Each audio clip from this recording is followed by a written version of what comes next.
Adobe PSC में आप लोग का स्वागत है।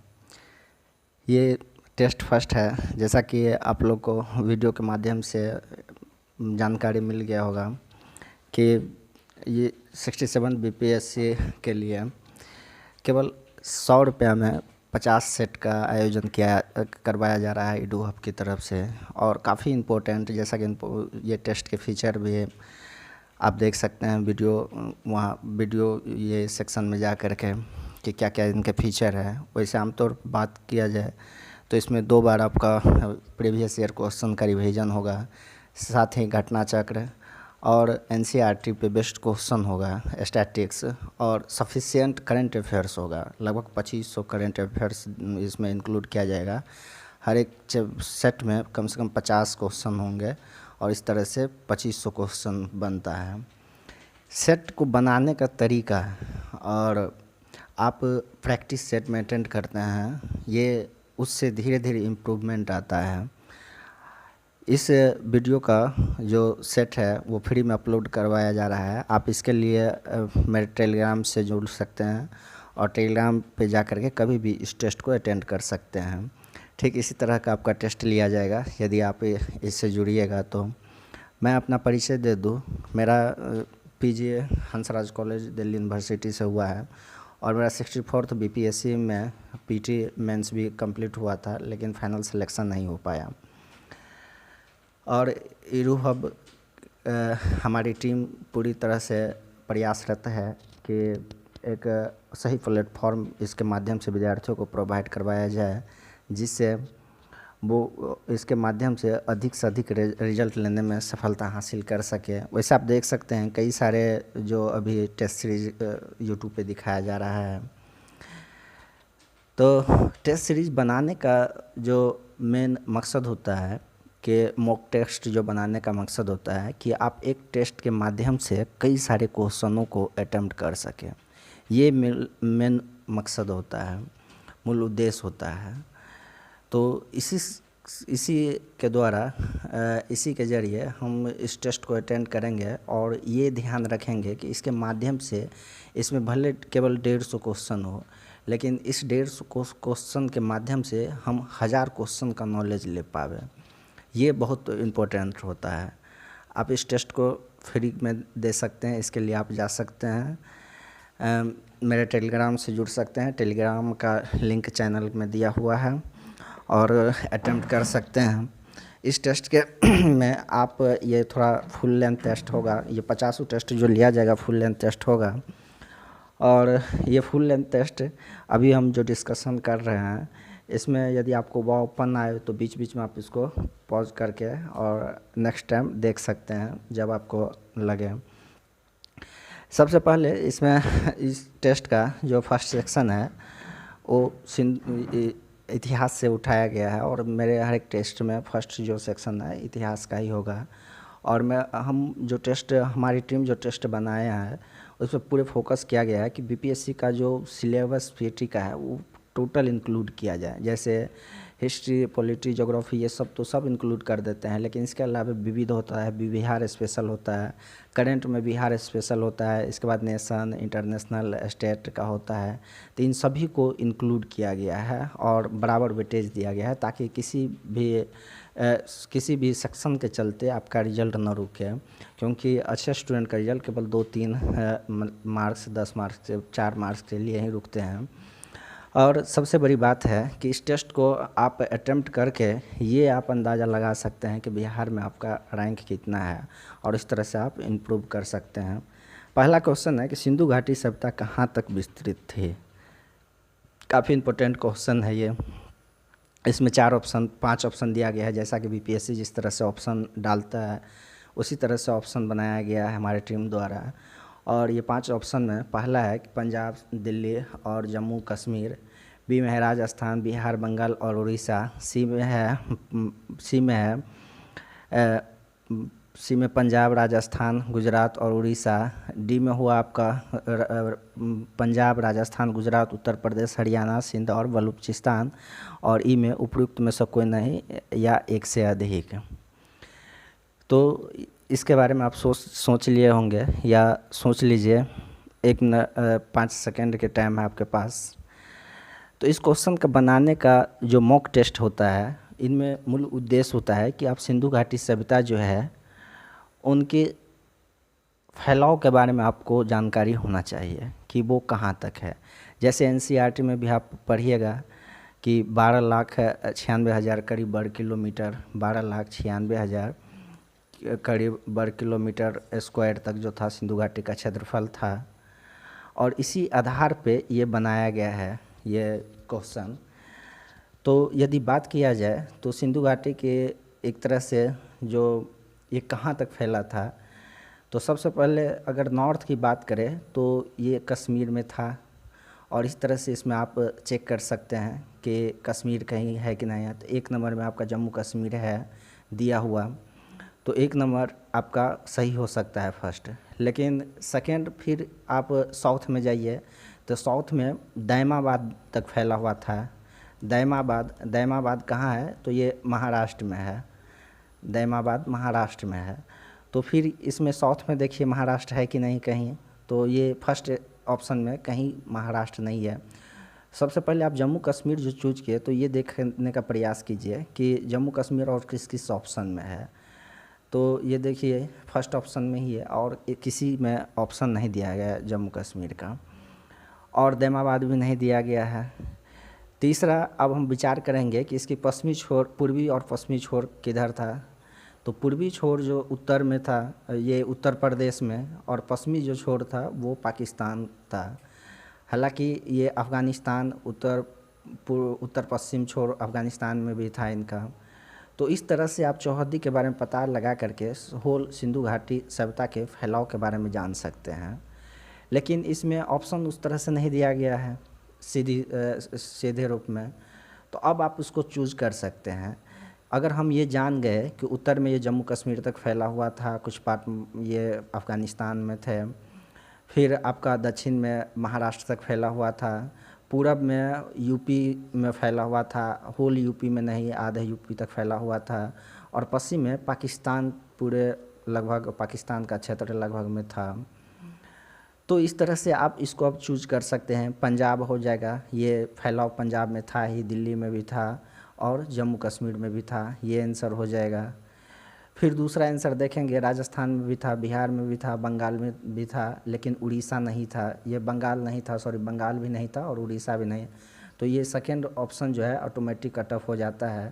थर्ड में आपका पंजाब था, राजस्थान था, गुजरात था। गुजरात आप जानते हैं कि गुजरात में कई सारे साइट हैं। अभी मतलब जो हाल ही में करंट का क्वेश्चन है कि धौलावीरा जो है उसको हेरिटेज साइट में शामिल किया गया है।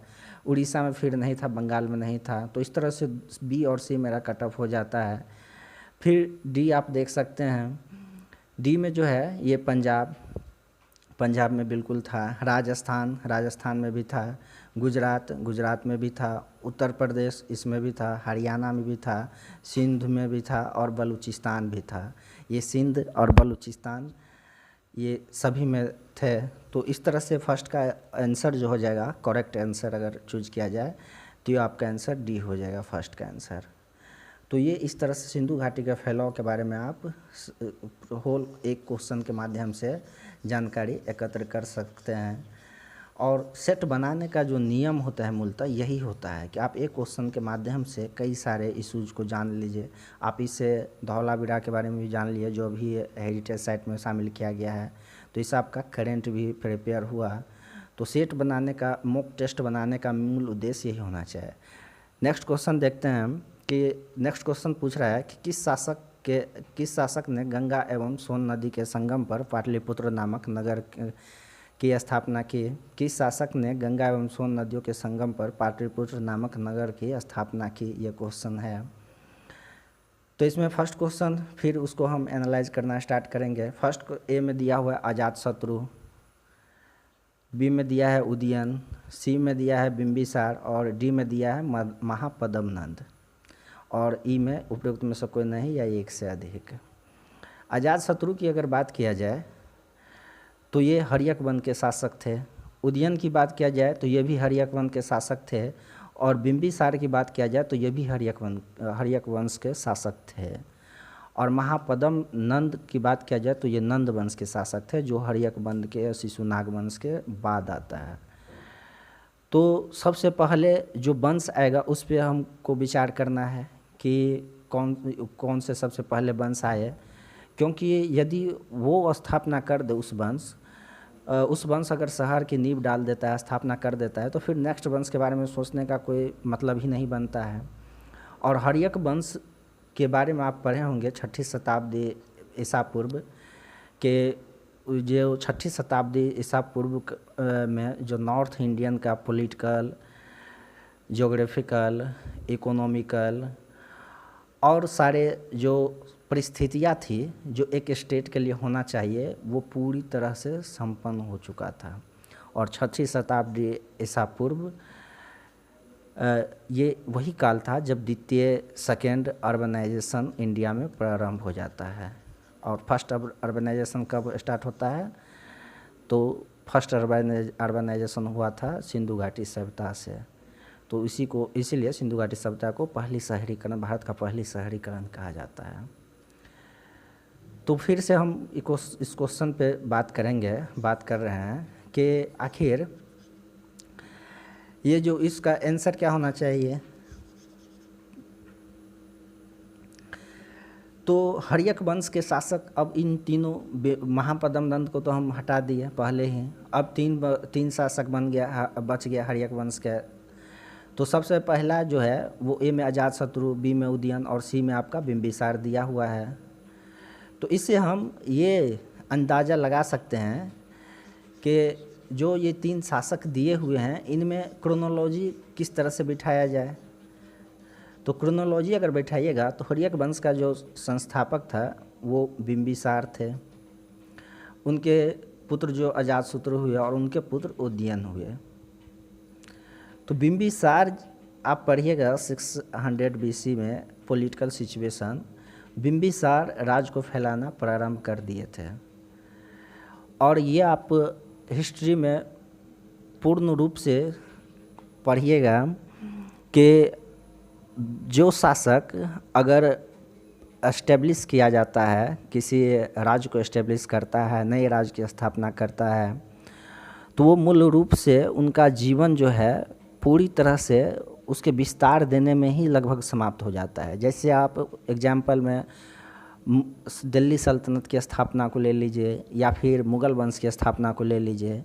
दिल्ली सल्तनत की स्थापना की बात किया जाए तो कुतुबुद्दीन ऐबक जो है वो दिल्ली सल्तनत की स्थापना किए थे, लेकिन क्या हुआ, कुछ ही साल में वो चले गए। तो वो उस तरह से जो रचनात्मक चीज़ें होती है एक साम्राज्य के लिए, वो नहीं कर पाता है। ठीक उसी तरह मुग़ल में बाबर मुग़ल वंश की नींव तो डाल दिए, लेकिन कोई विशेष रचनात्मक काम नहीं कर पाए। तो ठीक इसी तरह से इसमें सेकेंड में जो बिंबिसार जो स्थापना किए, ये 3 इनकी पत्नियाँ थी, आप पढ़िएगा। और ये इस आधार पर अपने साम्राज्य की स्थापना किए। तो साम दाम दंड भेद सबकी नीति अपनाए, उससे भी खतरनाक नीति अपनाया गया अजातशत्रु के द्वारा। और उसके बाद जो अपनाया गया था उदयन के द्वारा। तो अजातशत्रु काफ़ी विस्तृत कर दिए थे 6ठी शताब्दी ईसा पूर्व में भारत के ये नॉर्थ इंडिया को, अपने साम्राज्य को और लिच्छवी को सब ये पराजित कर दिए। तो इस क्वेश्चन का जो मूल आंसर होना चाहिए कि पाटलिपुत्र नामक नगर का स्थापना, तो बिंबिसार तो कट ही जाएगा, दूसरा अजातशत्रु बच गया। तो अजातशत्रु भी युद्ध में ही ज़्यादातर एक तरह से उलझे रहे। और इनका जो महत्वपूर्ण युद्ध था वो था कि ये वैशाली के लिच्छवी को सबसे पहले तो ये काशी को ही आक्रमण करके काशी को अधीन किया, और जिसको ये बिंबिसार को पहले ही मिल चुका था और उसको उस पे ये अधिकार करते हैं। फिर ये सुनिध और बस्कार नामक 2 अपने गुप्तचर को भेजते हैं कि किस तरह से वैशाली जो उस समय लिच्छवी जो था वो एक गुट था, एक उस समय लिच्छवी कई सारे गणतंत्रों का संघ था, उसको किस तरह से तोड़ा जाए। और सुनिध बस्कार जो थे वो कई दिनों तक पाटलीग्राम में थे। और ये महत्वपूर्ण हो जाता है कि अजातशत्रु पाटलीग्राम की स्थापना किए थे, न कि पाटलिपुत्र की स्थापना। इसमें क्वेश्चन में स्पष्ट लिखा हुआ है कि पाटलिपुत्र की स्थापना नामक नगर की स्थापना कौन किया था। और कई सारे क्वेश्चंस आप देखिएगा तो 2 क्वेश्चंस पूछा जाता है। कहीं आपको मिलेगा कि पाटलिपुत्र की स्थापना कौन किया था, और कहीं मिलेगा पाटलीग्राम की स्थापना कौन किया था। तो ये आप आर.एस. शर्मा की बुक पढ़िएगा तो उसमें स्पष्ट रूप से लिखा हुआ है कि पाटलीग्राम की स्थापना किया गया था अजातशत्रु के द्वारा। और क्यों किया गया था? क्यों अजातशत्रु चाह रहा था कि वो वैशाली लिच्छवी के जो वैशाली जो था, मतलब लिच्छवी का जो वैशाली गणराज्य था, उसके भेद को पता किया जाए। और उस भेद को पता करने के लिए बस्कार और सुनिद नामक 2 गुप्तचर को भेजते हैं। और वो गुप्तचर वहाँ जाते हैं और अजातशत्रु पाटलीग्राम में बैठे रहते हैं उस भेद को जानने के लिए। उसको वहाँ से इन्फॉर्मेशन सब मिलता है। फिर आप पूछिएगा कि वो क्यों भेजा गया था बस्कार और सुनिद को। तो बस्कार और सुनिद को भेजने का जो नीति बताया जाता है, कई सारे हिस्टोरियन लिखते हैं कि ये नीति बुद्ध द्वारा उनको दिया गया था। कि अजातशत्रु जब बुद्ध के पास अपने राजदूत को भेजते हैं कि बुद्ध से भगवान ही बताएंगे कि आखिर किस तरह से तोड़ा जाए वैशाली को, तो वो बताते हैं कि सबसे पहले लक्ष्मी को जीतने के लिए ज़रूरी है कि उनमें मतभेद पैदा किया जाए। और इस तरह से ये मतभेद पैदा करने के लिए पाटलीग्राम का स्थापना की है। लेकिन इसमें पूछ रहा है पाटलिपुत्र की स्थापना, तो पाटलीग्राम की स्थापना के होने के बाद उससे एक कदम आगे उसका पुत्र उदयन जो है वो पाटलिपुत्र की स्थापना करते हैं। तो इस तरह से इसमें आंसर 2 हो जाएगा। आपको एक एक क्वेश्चन की डिटेल बताया जा रहा है ताकि एक मॉक टेस्ट से आप कई सारे क्वेश्चन को अटेम्प्ट कर सकें। और ये हमारा प्रयास रहेगा, चाहे आपको थोड़ा ज़्यादा टाइम लगे वो अलग बात है। तो आप इसको पॉज करके या एक टेस्ट को जो है आप देख सकते हैं 2 बार 3 बार, इस तरह से 2 बार में भी देख सकते हैं, 3 बार में भी देख सकते हैं। नेक्स्ट क्वेश्चन है कि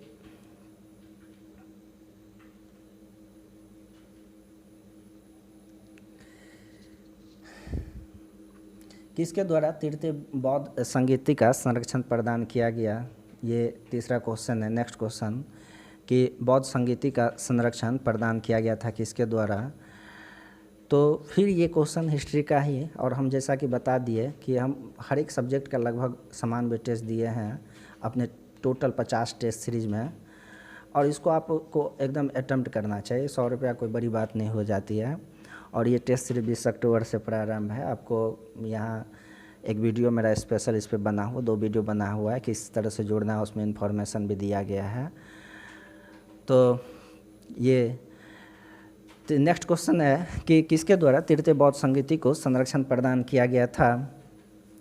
तो इस क्वेश्चन के माध्यम से भी आप कई सारे क्वेश्चन को जान सकते हैं। जैसे कि सबसे पहले बौद्ध संगीति होता क्या है, क्या था बौद्ध संगीति।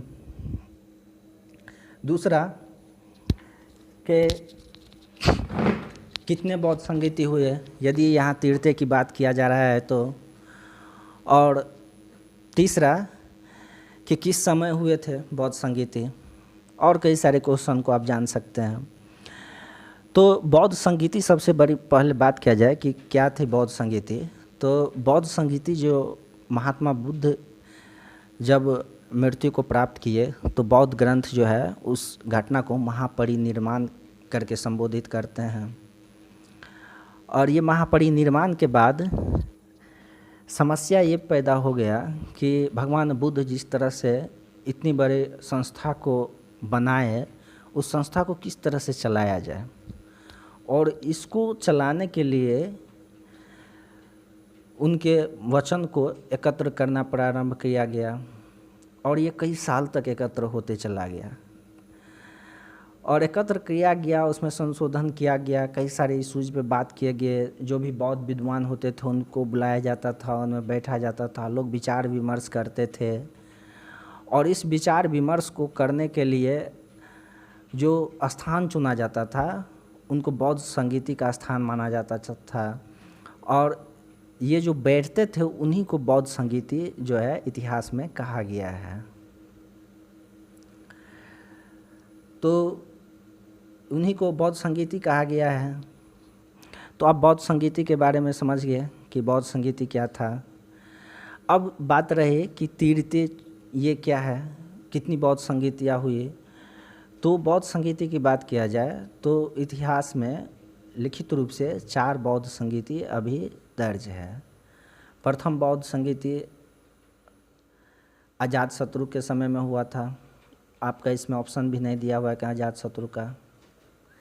सेकेंड बौद्ध संगीति कलाशोक के समय में हुआ था। आपका कलाशोक भी ऑप्शन नहीं दिया गया है। तीसरी बौद्ध संगीति अशोक के समय में हुआ था और चौथी बौद्ध संगीति कनिष्क के समय में हुआ था। प्रथम बौद्ध संगीति कहाँ हुआ था? तो राजगीर में हुआ था। अब बौद्ध संगीति हो रहा है, हम बता रहे हैं कि बौद्ध संगीति क्या है। तो जहाँ बौद्ध भिक्षु जो होते थे, बौद्ध विद्वान जो होते थे, आकर के बैठते थे, उस पर डिस्कशन किया जाता था कि संघ में क्या बदलाव किया जाए, किस तरह से संघ को चलाया जाए। भगवान बुद्ध की जो प्रवचन दिए थे, उनका जो संदेश था, क्या उस अनुरूप हम काम कर रहे हैं कि नहीं।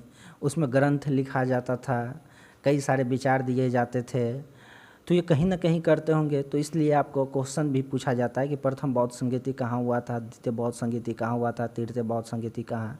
इसमें 3 टाइप 4 टाइप का क्वेश्चन आते हैं। पहला कि आपको स्थान का नाम पूछा दिया जाएगा कि कहाँ हुआ था। दूसरा, आपको किसके समय में हुआ था ये पूछ दिया जाएगा। तीसरा, ये पूछ दिया जाएगा किस टाइम में हुआ था। और चौथा, उसके अध्यक्ष कौन थे। तो प्रथम बौद्ध संगीति जो हुआ था वो अजातशत्रु के समय में, और स्थान क्या था? तो राजगिरी, और उसके अध्यक्ष महाकश्यप थे। द्वितीय जो बौद्ध संगीति हुआ था कलाशोक के समय में हुआ था, और उसके ये स्थान कहाँ था? तो वैशाली दूसरी बौद्ध संगीति का स्थान बना। और अध्यक्ष कौन थे? तो अध्यक्ष प्रथम का आपका अध्यक्ष था महाकश्यप। दूसरा का अध्यक्ष अभी, और तीसरा का अध्यक्ष जो थे वो मोंगलीपुत्र थे जो अशोक के समय में। और चौथा का वसुमित्र जो थे अध्यक्ष थे, जो कश्मीर में हुआ था।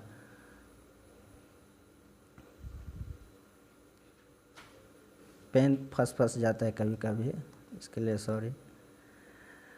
तो इस तरह से 4 हुआ। प्रथम अजातशत्रु के समय में, दूसरा कलाशोक के समय में, तीसरा आपका ये अशोक के समय में, और चतुर्थ जो था कनिष्क के समय में। प्रथम जो हुआ वो राजगीर में, दूसरा वैशाली में, तीसरा पाटलिपुत्र में, और चौथा आपका कश्मीर के कुंडलवन में कहा जाता है, कश्मीर में। इसी तरह अध्यक्ष भी, पहले का अध्यक्ष जो था वो महाकश्यप का, दूसरा का अध्यक्ष सवाकमी थे, तीसरे का अध्यक्ष मोंगलीपुत्र, और चौथा का अध्यक्ष वसुमित्र थे। तो इस तरह से ये 3-4 क्वेश्चन जो है इसमें पूछा जाता है और आपको इस पे ध्यान रखना चाहिए। तो इसका आंसर आपको स्पष्ट हो गया होगा। ये पूछ रहा है कि तीसरी बौद्ध संगीति, तो तीसरी बौद्ध संगीति का अध्यक्ष कौन? तो अशोक तीसरी बौद्ध संगीति की अध्यक्षता किए थे। नेक्स्ट क्वेश्चन है कि निम्नलिखित में से वह व्यक्ति कौन है जिसका नाम देवान प्रियदर्शी भी था। तो ये काफ़ी एंसेंट हिस्ट्री का इम्पोर्टेंट क्वेश्चन है। देवान नाम प्रियदर्शी किनका नाम था? तो ये आपका नाम था अशोक का, देवानाम प्रियदर्शी। इसमें फर्स्ट में ये ऑप्शन दिया गया अशोक हो जाएगा। देवान प्रियदर्शी का थोड़ा स्टोरी समझ लीजिए कि क्या है ये, आखिर देवान प्रियदर्शी क्यों कहा जाता था अशोक को, ताकि आपको याद रख सके स्टोरी के माध्यम से। कुछ इतिहासकारों का मानना है कि अशोक जो थे वो देखने में शायद कुरूप थे, उतनी सुंदर नहीं थे, इसलिए उनको देवों का नाम प्रियदर्शी माना जाता है। दूसरा कुछ इतिहास में सबसे बड़ी बात है कि डिबेट काफ़ी आपको मिलेगा और डिबेट के माध्यम से क्या होता है, नॉलेज इम्प्रूवमेंट होता है। उस समय अब क्या घटना घट रही थी, ये तो कोई यहाँ बैठ के लिख नहीं रहा है, घटना के 100 वर्ष बाद लिखा गया कोई कई सारे चीज़ें, तो उस पर डिबेट होता है कि आखिर ये जो घटना उस समय घट रही थी उसके क्या क्या पहलू हुए थे। दूसरा बताया जाता है कि ये बौद्ध धर्म को जब ग्रहण किए तब ये अपना ये नाम अपनाए, ताकि ये एक तरह से लोगों में संदेश देना चाह रहे थे कि अब जो अशोक है वो देवता के प्रियदर्शी हो गए हैं, देवों के प्रियदर्शी हो गए हैं, और जो अहिंसक जो हिंसा जो होती है उस पर पूरी तरह से अंकुश लगाने का प्रयास कर रहा है, ताकि आप लोग सुखी संपन्न जीवन जिए। कुछ इतिहासकारों का मानना है कि उस समय जो फर्स्ट सेंचुरी ईसा पूर्व में जो विदेशी का आक्रमण हो रहा था उसी का प्रभाव अशोक पर भी देखने को मिलता है। और अशोक पे देखने को मिलता है, अशोक क्या करते हैं तो ये अपना लेते हैं जिस तरह से ये ईरान के लोग इस तरह के उपनाम रखते थे उसी तरह से वो भी रखते हैं। लेकिन इसको बाद में अंग्रेज़ी इतिहासकार जो है पढ़ते हैं और स्पष्ट करते हैं कि ये किसका नाम है, देवान प्रियदर्शी, तो ये जो मगध के शासक थे अशोक, उन्हीं का नाम था। इससे रिलेटेड एक महत्वपूर्ण क्वेश्चन ये भी पूछा जाता है कि अशोक के नामों का उल्लेख सबसे पहले किस अभिलेख में वर्णन मिलता है, क्योंकि कई जगह देव नाम प्रियदर्शी है, तो ये मास्की अभिलेख, गुर्जर अभिलेख, इन दोनों का अभिलेख का नाम सुनिएगा जिसमें अशोक के बारे में वर्णन मिलता है कि ये अशोक का ही नाम देव नाम प्रियदर्शी था। नेक्स्ट क्वेश्चन है कि दिल्ली सल्तनत की दरबारी भाषा थी, दिल्ली सल्तनत की दरबारी भाषा क्या थी, तो ये आप देखिए इनमें भी क्वेश्चन है, कई सारे इस क्वेश्चन के माध्यम से क्वेश्चन आप निकाल सकते हैं। फर्स्ट क्वेश्चन दिया हुआ है कि उर्दू, तो उर्दू कभी नहीं हो सकता है, क्यों? क्योंकि उर्दू को जो रूप दिया गया था वो मूल रूप से किन के द्वारा दिया गया था, तो अमीर खुसरो द्वारा उर्दू का निर्माण किया गया था। और अमीर खुसरो दिल्ली सल्तनत में लगभग बलबन से लेकर के और ये मोहम्मद बिन तुगलक के समय काल तक थे। तो जब बलबन गुलाम वंश के लगभग ये थर्ड लास्ट से तीसरी नंबर कह सकते हैं आप, उस समय से शासक बना, और दिल्ली सल्तनत की स्थापना 1206 ईस्वी में हो जाती है। तो फिर किस तरह से ये उनका भाषा बन सकता है, क्योंकि जिस भाषा को अभी लिखा जाता है और जिस भाषा का उद्भव होता है उस भाषा को अपनाने में लगभग 50 साल लग जाते हैं। तो इस तरह से पहला आंसर तो बिल्कुल गलत है। दूसरा आंसर जो है फारसी, इसको फारसी पे विचार कर सकते हैं। तीसरा हिंदी पे तो विचार किया नहीं जा सकता है, और चौथा अरबी पे विचार किया जा सकता है। लेकिन दिल्ली सल्तनत की भाषा जो मूल रूप से थी वो फारसी ही थे। नेक्स्ट क्वेश्चन देखिए, और एक चीज़, ये दिल्ली सल्तनत की भाषा फारसी था, साथ ही साथ आप ये भी याद रखिए कि जो मुग़ल शासक थे उनकी, मुग़ल वंश जो था उनकी भी भाषा फारसी ही थे। नेक्स्ट क्वेश्चन है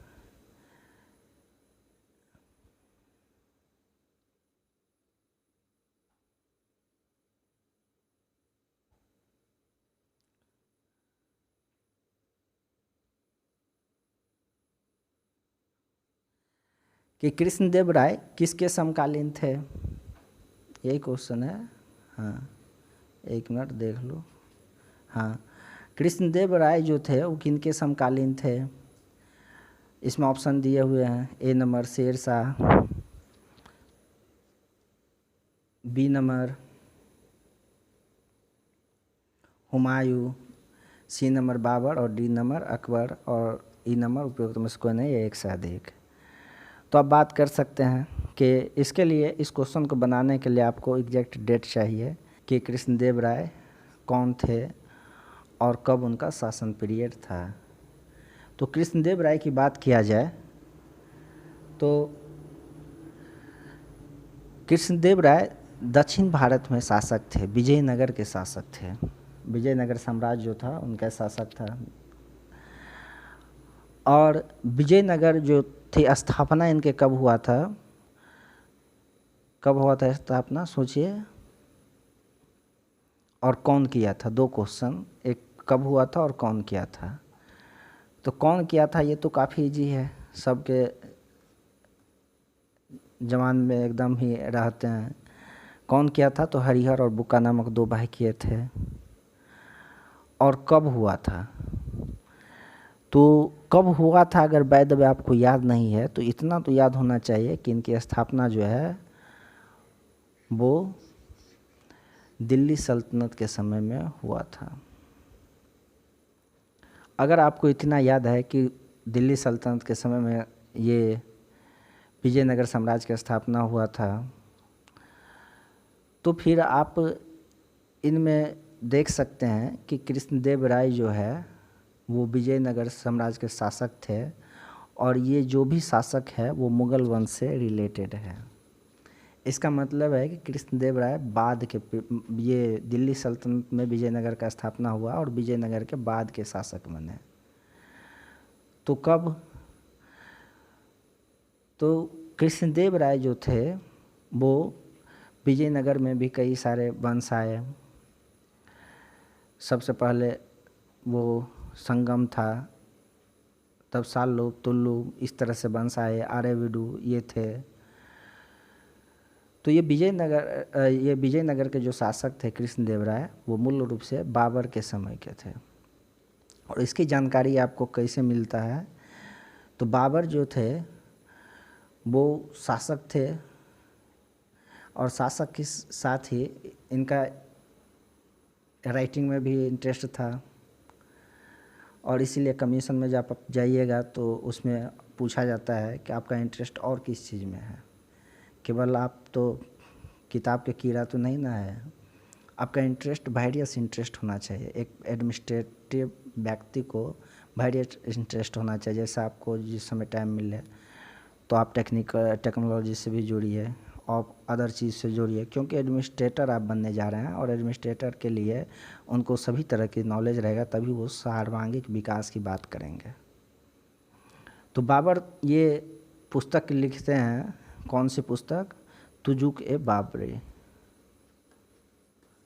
तुजुक ए बाबरी। और उसी में वो किनका वर्णन करते हैं तो कृष्णदेव राय के वर्णन करते हैं कि दक्षिण भारत का शासक था। तो इस तरह से आप इसको स्पष्ट रूप से छांट सकते हैं कि ये किनके शासक के, ये कृष्णदेव राय जो थे वो किस समय शासक थे, कृष्णदेव राय किसके समय शासक थे, तो ये बाबर के समय शासक थे। नेक्स्ट क्वेश्चन है कि दारा शिकोह ने किस सूफी सिलसिले को अपनाया। दारा शिकोह के बारे में आप सुने हैं, और कई बार राजनीति भी होते रहता है। ये कि जो मुग़ल पीरियड में औरंगज़ेब को लेकर के, दारा शिकोह को लेकर के कई बार आप इसके ऊपर राजनीति भी सुनते होंगे। ये पॉलिटिकल मुद्दे हैं। तो दारा शिकोह के बारे में राजनीतिक सुनते हैं तो इसके बारे में कुछ सुन लीजिए कि दारा शिकोह को लिबरल मुसलमान माना जाता है, और ख़ास करके इसके विपरीत में औरंगज़ेब का नाम सुनते होंगे, सुनिएगा, क्योंकि औरंगज़ेब काफ़ी कट्टर माना जाता है। तो दारा शिकोह किस सूफी सिलसिले से थे, और दारा शिकोह के बारे में समझ लीजिए कि ये शाहजहाँ के पुत्र थे, और औरंगज़ेब के बारे में भी समझ लीजिए कि ये भी शाहजहाँ के पुत्र थे। तो शाहजहाँ के दोनों पुत्र थे, लेकिन दारा शिकोह बड़े पुत्र थे, औरंगज़ेब इससे छोटे थे। तो पूछ रहा है कि किस सूफी सिलसिले से दारा शिकोह जो जुड़े हुए थे। तो सूफी सिलसिला जो था उस समय, सबसे पहले क्वेश्चन आता है कि क्या था। तो उस समय जो मुसलमान में जिस तरह से आप भक्ति आंदोलन सुनिएगा, तो 6ठी शताब्दी ईसा पूर्व में प्रथम भक्ति आंदोलन भारत में हुआ। इसके बाद लगभग 7वीं शताब्दी में प्रारंभ हो जाता है द्वितीय भक्ति आंदोलन, जिसमें छठी शताब्दी ईसा पूर्व में जो भक्ति आंदोलन हुआ तो उसमें मूल रूप से जैन धर्म, बौद्ध धर्म और लगभग 62 संप्रदाय का उदय होता है। वही जब पुनः भक्ति आंदोलन प्रारंभ हो गया, कब आपका छठी 7वीं शताब्दी में, तो उस समय शैव वैष्णव इन लोगों का उद्भव हुआ। और ये शैव वैष्णव, शैव या अलवार नयनार जो है शैव को कहा जाता था, अलवार वैष्णव को कहा जाता था। तो ये लोग क्या हुए, उस समय उद्भव हुआ। उसी तरह जो है मुसलमान में जब दिल्ली सल्तनत की स्थापना हुई तो वहाँ भी कई सारे लिबरल लोग थे, और हिंदू की तरह भी उनमें भी कई सारे लोग थे जो चाह रहे थे कि भाईचारा बढ़े, और इस तरह से कई सारे संत निकल कर आए बाहर ताकि मनुष्य के जीवन को सार्थक मार्ग दिया जाए। और इस तरह से जो अपनी विचारधारा का प्रचार करना प्रारंभ किया तो उसी को सूफी कहा जाता है, सूफीवाद कहा जाता है। इसमें चिश्ती, नक्शबंदी, कादरी और कई सारे संप्रदाय थे। मूल रूप से भारत में जो है वो आपका चिश्ती जो था वो सब फैला, नक्शबंदी भी। चिश्ती, नक्शबंदी, कादरी, ये इन सब के बारे में समझ लीजिए कि चिश्ती जो था वो उनको लिबरल माना जाता है, नक्शबंदी जो थे वो काफ़ी कट्टर माना जाता है इनको। फिरदौसी के बारे में आप पढ़िएगा, बिहार स्पेशल बीपीएससी का आप एग्ज़ाम दे रहे हैं तो कई बार पूछा जाता है कि बिहार में सबसे ज़्यादा किस सूफी संत सिलसिले का प्रचार प्रसार हुआ, तो ये फिरदौसी ही थे। और चौथा कादरी। तो जहाँ तक दारा सिकोह की बात है तो कादरी जो थे, कादरी सिलसिला से इनका संबंध था और ये कादरी संप्रदाय थे। तो इस तरह से आपका ऑप्शन हो जाए, आंसर हो जाएगा डी। हम यहाँ आपका ऑप्शन आंसर भी लिख दिया करेंगे। नेक्स्ट क्वेश्चन आप आ जाइए कि वह पुर्तगाली कौन था जिसने गोवा पर अधिकार किया था। पुर्तगाली के बारे में पूछ रहा है कि कौन था जो गोवा पर अधिकार किया था। तो इसमें पुर्तगाली के शासक के बारे में आपको पता होना चाहिए। कभी कभी पूछा जाता है कि वह पुर्तगाली शासक कौन था जिसके समय गोवा पे अधिकार किया गया, ये भी पूछा जाता है कभी कभी। तो पुर्तगाली शासक कौन थे, ये इसके बारे में आप सोचिए। और इससे पहले हम कुछ और इंट्रोडक्शन इसके बारे में बताते हैं कि ये जो गोवा पे अधिकार हुआ था शासक पुर्तगाली का, तो ये 1510 में किया गया था। कब किया गया था? 1510 ईस्वी में। किसके समय में हुआ था? तो ये मूल रूप से अल्फांसो दी अल्बुकर्क के समय में हुआ था। प्रथम पुर्तगाली वायसराय कौन थे? तो ये फ्रांसिस्को दी अल्मोडा था। द्वितीय अल्फांसो दो अल्बुकर्क बना। वास्को डी गामा कौन थे? तो वास्को डी गामा मूल रूप से प्रथम पुर्तगाली थे जो भारत आए थे 1498 ईस्वी में। फिर वो दोबारा आए 1502 ईस्वी में। और ये रॉबर्ट डी नवेली, उसको छोड़िए। तो इस तरह से इसमें पुर्तगाली कौन थे जिनका भारत पे आक्रमण, ये गोवा पे प्रथम बार आक्रमण हुआ, तो इनका आंसर आपका हो जाएगा बी, अर्थात ये अल्फांसो दी अल्बुकर्क जो फ्रांसिस्को दो अल्मोडा के बाद आए थे। नेक्स्ट है कि सिंधु घाटी सभ्यता की सबसे महत्वपूर्ण विशेषता क्या है। अभी हम कई सारे एक क्वेश्चन पहले बात किए थे सिंधु घाटी सभ्यता के बारे में, फिर से सिंधु घाटी सभ्यता के बारे में कि मुख्य विशेषता क्या थी। तो अभी हम बात किए हैं कि सिंधु घाटी सभ्यता क्या थे, प्रथम जो नगरीकरण सभ्यता था। और नगरीकरण सभ्यता जो है वो कब बनता है, आप समझ सकते हैं कि कोई सभ्यता नगर का रूप कब ले लेता है, जब उसमें डेवलपमेंट आती है। और डेवलपमेंट से सबसे बड़ा डिबेट जो हिस्टोरियन के बीच है, और फॉरेन हिस्टोरियन लीजिए या इंडियन हिस्टोरियन, वो है अधिशेष की थ्योरी, ये सरप्लस की थ्योरी जिसको कहा जाता है। अधिशेष की थ्योरी क्या था? कि अधिशेष की थ्योरी ये है कि जब आपका उत्पादन आपकी खपत से अधिक होने लगा तो उसको अधिशेष कहा जाता है। और उस अधिशेष जो है, वह अधिशेष जो है आपको कई सारे चीज़ों में रूपांतरण लाता है। जैसे किस चीज़ में रूपांतरण लाएगा कि अब 4 आदमी ही अगर 10 आदमी का भोजन तैयार कर लिया तो क्या होगा केवल 4 आदमी ही उसमें भोजन तैयार करने में लगेंगे, बाकी 6 आदमी तो दूसरा काम करेंगे। और यही हुआ, अधिशेष हुआ उत्पादन, और जिसके चलते अब सभी लोग खेत में ही जोतने के लिए नहीं जाने लगे। अब लोग खेत छोड़ करके कुछ लोग जो है मकान बनाना भी प्रारंभ कर दिए। तो सिंधु घाटी की सबसे पहले विशेषता के बारे में बात करें तो ये चूज करना स्टार्ट करेंगे। ए में दिया हुआ है आपका पक्की ईंट से बनी इमारत, ये बिल्कुल सही है। दूसरा है कि प्रथम असली मेहराब, ये गुंबद होता है ये। तीसरा पूजा स्थल। चौथा कला और वास्तुकला। तो आपको 2 क्वेश्चन पे इसमें डाउट हो सकता है, बाकी पे आपको डाउट नहीं होना चाहिए।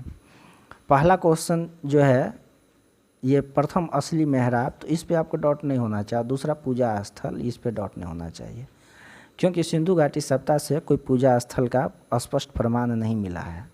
जैसे पूजा स्थल आप मंदिर ले सकते हैं, मस्जिद ले सकते हैं, इस तरह के कोई भी प्रमाण नहीं मिले हैं। अब 2 चीज़ बच गया, पहला पक्की ईंट से बनी इमारत और चौथा जो है कला और वास्तुकला।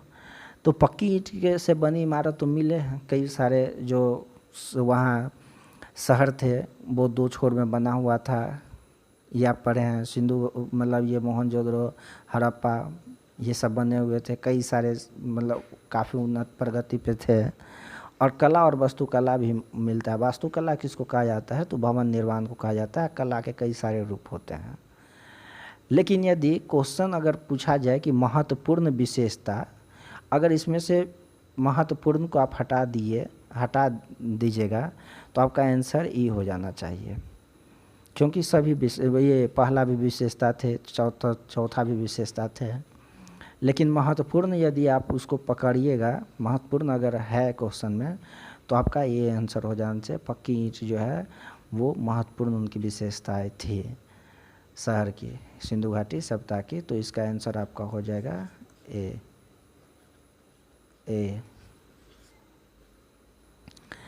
नेक्स्ट क्वेश्चन है कि मेगास्थनीज दूत था, किसके दूत थे मेगास्थनीज? तो आप मेगास्थनीज के नाम सुनिएगा। मेगास्थनीज का अगर नाम सुनिएगा तो और नाम सुनिएगा, किनका नाम सुनिएगा? सेल्यूकस निकेटर का नाम सुनिएगा। सेल्यूकस निकेटर का नाम सुनिएगा तो और नाम सुनिएगा, किनका? सिकंदर का नाम सुनिएगा। सिकंदर का नाम सुनिएगा तो और किसका नाम सुनिएगा? तो चंद्रगुप्त मौर्य के नाम सुनिएगा, क्योंकि लगभग ये लोग बराबर पीरियड में थे। सिकंदर भी, चंद्रगुप्त मौर्य भी, सेल्यूकस निकेटर भी, और मतलब ये हाँ ये निरियाकस इसमें सॉरी नहीं दिया हुआ है। तो सिकंदर का ही ये सेनापति सेल्यूकस थे। मेगास्थनी जो ये सेल्यूकस जो थे वो सिकंदर का सेनापति थे। और घटना क्या है कि जब सिकंदर 326 ईसा पूर्व में अटैक किए और 325 ईसा पूर्व में ये वापस चले जाते हैं भारत से। और इसमें स्टोरी आप सुनिएगा, ब्यास नदी को पार नहीं कर पाए। अब क्यों नहीं पार कर पाए, तो 2-3 मतलब जैसे कि मतलब हिस्टोरियन लिखते हैं कि उनकी सेना, पहला कुल्लू बताया जाता है कि पहला कुल्लू कि उनकी सेना इतनी दूर से चल के आए थे कि थका हारा महसूस कर रहे थे। लिखते हैं कि बात ये नहीं था, थका हारा महसूस कहाँ करेगा, बीच बीच में तो उसको सब व्यवस्था रहता था सेना में, खाने पीने का टोटल व्यवस्था रखा जाता था। उस समय में ऐसी व्यवस्था थी कि अगर कहीं सेना जा रही है तो उसके साथ पूरे गांव ही जा रहा है। उसमें धोबी होगा, नाय होगा, उसमें सब व्यवस्था होता था। यहाँ तक कि उसमें जिसको आप कह सकते हैं कि उनकी पत्नी लगभग कई सारे तो महिलाएं भी रहती थी, उसके हरम भी उठ करके जाते थे। उसकी अपनी पत्नी जाए ना जाए, लेकिन उसके साथ हरम भी जाते थे। तो इस तरह से टोटल व्यवस्था वहाँ रहता था। तो वो थाका हारा का बात ही नहीं उठता है। बात ये था कि उनके सेना जो जब ये सुना कि हमारे पास जितनी सेना है, हमारे पास जितनी शक्ति है, उससे बहुत विशाल शक्ति जो है मगध साम्राज्य पे शासन कर रही है। और उस समय नंद वंश का शासक था, नंद वंश का शासन थे, और उसको इसका झटका मिल चुका था कि भारत में किस तरह के शासक होते हैं। किसका? तो पोरस का नहीं, उसको, हाँ, उनको मिल चुका था झेलम नदी पे किस तरह के शासक होते हैं। और इससे एक और क्वेश्चन आप पढ़िएगा कि जब अशक नामक साम्राज्य से जब उनका युद्ध हुआ तो वहाँ सारी जो भी वहाँ पुरुष थे मारा गया। नहीं, तुम जा सकता है, मारा गया, बंद कर दो। अशक नामक साम्राज्य के जब सारे पुरुष मारे गए तो वहाँ की महिलाएं ही अस्त्र उठा ली थी। तो ये सब उनको भनक लग गया था उनके सेना को, जिसके चलते वो ब्यास नदी को, ब्यास जो नदी था उनको पार करने से मना कर दिए और इस तरह से वो वापस चले गए। लेकिन जिस साम्राज्य को जीत चुके थे उस साम्राज्य को तो खाली हाथ नहीं छोड़ के जाते। तो यही था, उनके जो थे सेनापति कई सारे, उन लोगों को देते चले गया और वो वापस चले जाते गए। तो इसमें सेल्यूकस निकेटर भी था जो उनका सेनापति था, और वो मगध साम्राज्य जो थे उस समय फैला हुआ था, लगभग आपका हो गया पंजाब का क्षेत्र टोटल मगध साम्राज्य में था। तो अफ़गानिस्तान पाकिस्तान में सेल्यूकस निकेटर को बैठा दिया गया, और सेल्यूकस निकेटर जब वहाँ बैठ गया तो इधर चंद्रगुप्त मौर्य भी जो थे कौटिल्य के सहायता से मगध पे आक्रमण करके अपना शासन स्थापित कर लिए। और शासन जब स्थापित कर लिए तो दोनों राज सटे हुए था, और जब दोनों राज सटे हुआ रहता है तो समझ सकते हैं कि दोनों में इसके बाद क्या स्टार्ट हो जाता है, तो राजदूत, और दोनों में एक तरह से दोनों में संबंध अच्छे होने का प्रयास किया जाता है, ताकि किसी तरह से जो है आक्रमण के या आक्रामकता के डर पैदा ना हो। आप अशोक के बारे में भी पढ़िएगा, इसलिए वो क्या किए, जब शस्त्र को त्याग दिए तो दूत भेजना प्रारंभ किए, श्रीलंका में दूत भेज दिए। तो कई सारे हिस्टोरियन बताते हैं कि ईरान भी दूत भेजे। तो यही सेल्यूकस निकेटर जो थे वो मेगास्थनीज जो था वो सेल्यूकस निकेटर का दूत था, और इनको यहाँ मौर्य शासक के यहाँ भेजा गया था। और मौर्य शासक कौन था? तो चंद्रगुप्त मौर्य उस समय शासक थे। नेक्स्ट क्वेश्चन आपका है कि 11 नंबर क्वेश्चन, वो 13 जो पीछे दिया हुआ उस सब पर फोकस मत कीजिएगा। वो नेक्स्ट क्वेश्चन है कि दक्षिण भारत के मंडलों के आकर्षक द्वार क्या कहलाते हैं? तो ये आपका आंसर हो जाएगा ये बी, गोपुरम। तो बाकी क्या है, ये दक्षिण भारत के जो ये बाकी चीज़ क्या हुआ है, दिया हुआ है, इस पे भी विचार कर लेते हैं। ए में आपका दिया हुआ है शिखर, बी में गोपुरम, सी में देवालय और डी में मंडप। तो आपका आंसर, तो ये आकर्षक द्वार जो है वो मूल रूप से गोपुरम ही होते थे। तो शिखर किसको कहा जाता था? शिखर जो होता था वो ऊपर के भाग, मंदिर के जो होता है, ये कर्सर मेरा बराबर काम नहीं कर पाता है, धीरे धीरे सही हो जाएगा। आप लोग से रिक्वेस्ट है कि आप लोग इस वीडियो को, हमारे चैनल को इतना प्रमोट कीजिए कि हम डिजिटल वे में आपके सामने आकर के पढ़ावे, बड़ा सा LCD जो होता है वो लगा ले, और पूरे मेरा भी पिक्चर है, और एक पूरे रिलैक्स मूड में आपको पढ़ाया जाए, एक एक क्वेश्चन को डिटेल में बताया जाए, ताकि एक एक क्वेश्चन 150 का क्वेश्चन आपको 600 क्वेश्चन के बराबर हो, 700 क्वेश्चन के बराबर हो, और इस तरह से आपकी तैयारी जो है काफ़ी अच्छी हो जाएगी। तो ये दक्षिण भारत के मंदिर के आकर्षक द्वार को क्या कहा जाता था? गोपुरम। शिखर जो है ये मंदिर हुआ, आप इसको मंदिर मान ले सकते हैं, सॉरी कर्सर। मंदिर जो होता उसको ऊपर के भाग को शिखर कहा जाता था। देवालय जो देवताओं को रखा जाता था आसपास, उसको कहा जाता था। मंडप जो होता था मंदिर के सामने जस्ट जिसको आप मतलब घर अगर देखिए, घर को ख्याल करिएगा या फिर किसी मंदिर को, तो मंदिर का जो सामने का भाग होता था वहाँ एक तरह से ये लगाया जाता था, ऊपर थोड़ा सा ढलाई करके बना दिया जाता था और नीचे मतलब उसे खाली रखा जाता था ताकि वहाँ लोग बैठ के कीर्तन उर्तन कुछ भी कर सकते हैं, तो उसको मंडप कहा जाता था। इसके अलावा कुछ और हिस्से होते हैं मंदिर के, जैसे आप गोपुरम समझिएगा। गोपुरम गोपुरम ये गोपुरम इसमें दिया हुआ है, सॉरी, ये मंदिर के आकर्षक द्वार गोपुरम होते थे। इसके बाद आप गर्भगृह के बारे में सुनिएगा। गर्भगृह क्या होता था, तो मंदिर का जो अंदर के भाग होते थे जहाँ देवताओं को बैठाया जाता था उसी को गर्भगृह कहा जाता था। और भी कई सारे इश्यूज को सुनिएगा। इससे पहले 3 इश्यूज के बारे में आप समझ लीजिए जो मंदिर से रिलेटेड है।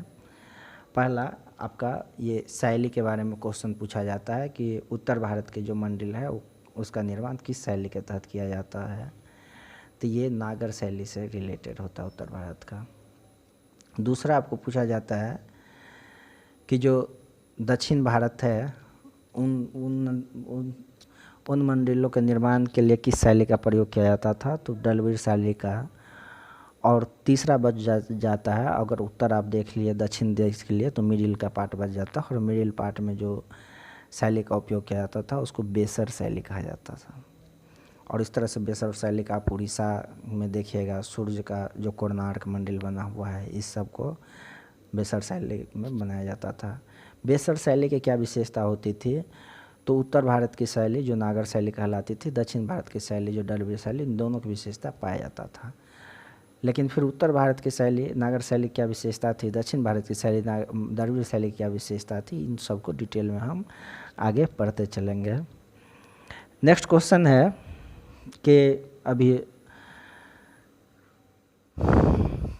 ये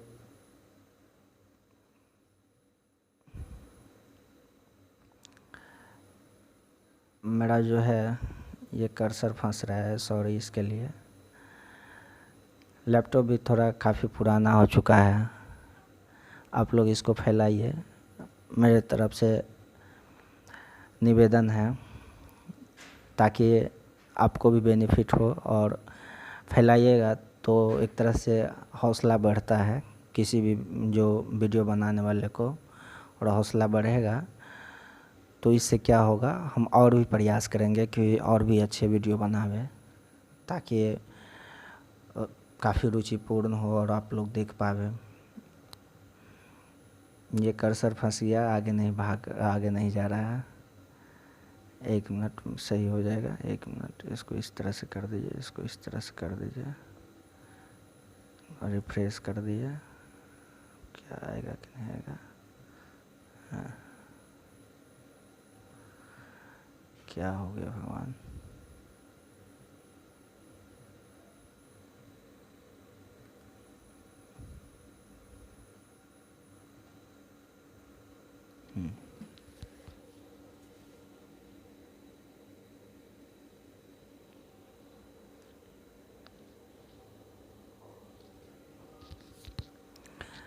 तो इस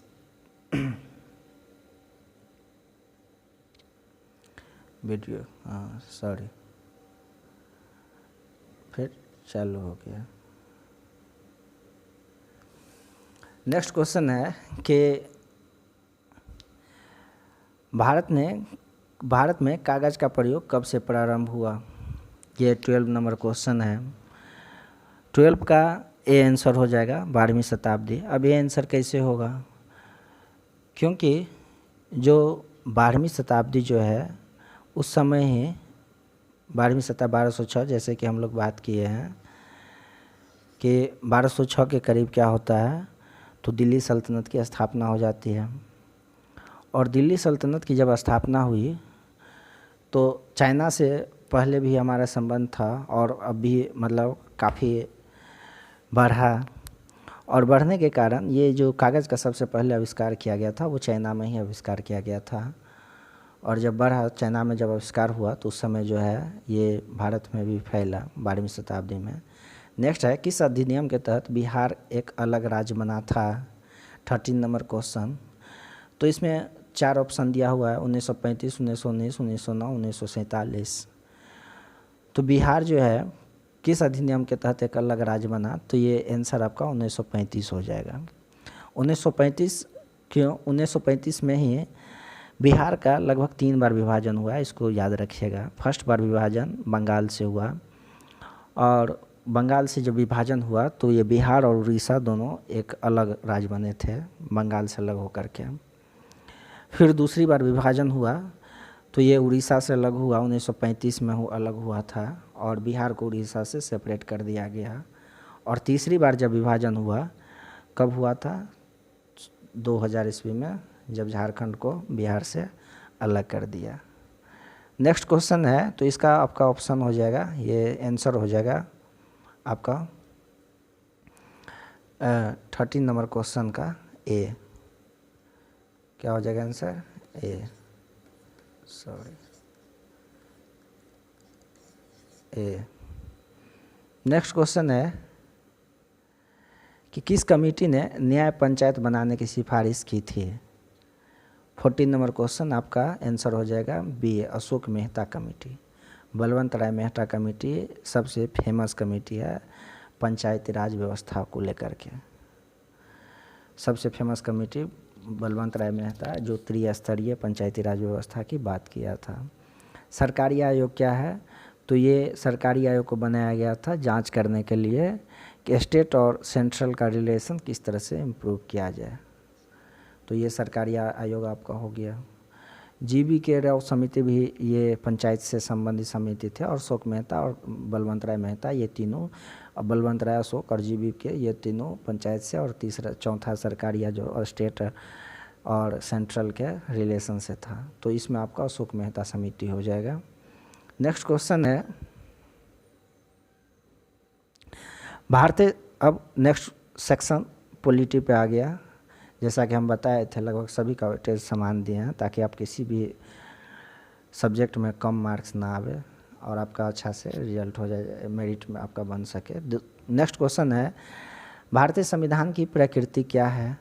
तो भारतीय संविधान की कई सारी प्रकृति है, लेकिन इसमें पूछा जा रहा है क्या, उस पर हमको फोकस करना है।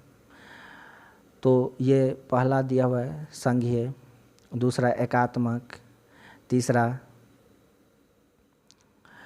तीसरा आपका बहुसंघीय, चौथा प्राकृतिक में संघीय किंतु भावना में एकात्मक।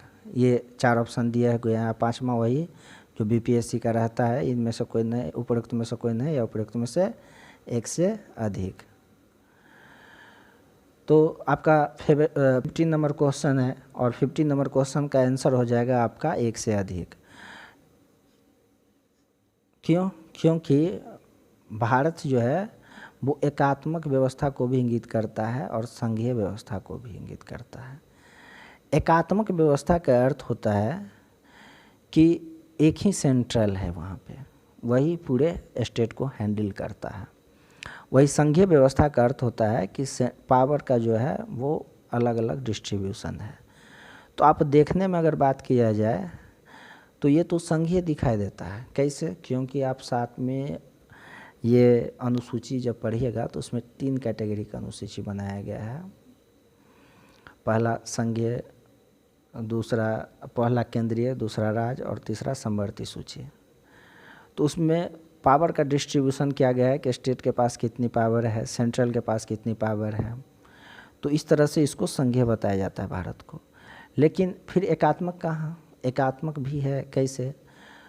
तो संघीय की व्यवस्था होता है कि दोहरी नागरिकता होना चाहिए। जैसे आप अमेरिका में देख सकते हैं, स्टेट का अलग से नागरिक रहता है व्यक्ति के पास, और साथ ही सेंट्रल का अलग से नागरिकता रहता है। उनके पास 2 नागरिक होते हैं, 2 नागरिकता होते हैं एक ही व्यक्ति का। लेकिन हमारे पास एक ही नागरिकता होता है ऑल इंडिया लेवल पे। केवल उस पर स्टेट का नाम लिखा रहेगा, भारत सरकार लिखा रहेगा ऊपर में। तो इस तरह से एक ही नागरिकता है। दूसरी बात, सबसे बेस्ट एग्जाम्पल आप इसके बारे में समझ सकते हैं कि जो भारत है उसमें जो आपातकाल की सिचुएशन होती है वो पूरी तरह से एकात्मक पे आधारित हो जाता है। उस समय टोटल पावर सेंट्रल में चला जाता है। ऑल इंडिया सिविल सर्विसेज को भी आप ले सकते हैं। जो क्या है, एकात्मक का स्वरूप है। तो इस तरह से कई सारी व्यवस्था है जिसके आधार पर जो है भारत को एकात्मक और साथ साथ संघात्मक दोनों कहा जाता है, और इसलिए इसमें आंसर हो जाएगा ई, उपयुक्त में एक से अधिक। नेक्स्ट क्वेश्चन है, भारतीय सर्वोच्च न्यायालय में न्यायाधीशों की नियुक्ति कौन करता है? 16 नंबर क्वेश्चन।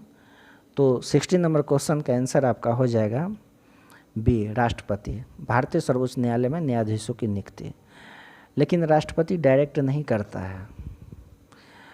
क्यों?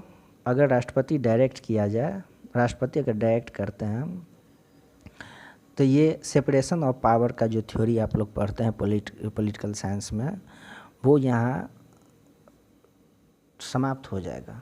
और इस पे कई बार विवाद आप देखते होंगे, कई बार विवाद रहता है कि सेपरेशन ऑफ पावर को मेंटेन किया जाना चाहिए किसी भी कंट्री में, तब क्या होता है, डिक्टेटरशिप नहीं आ पाता है।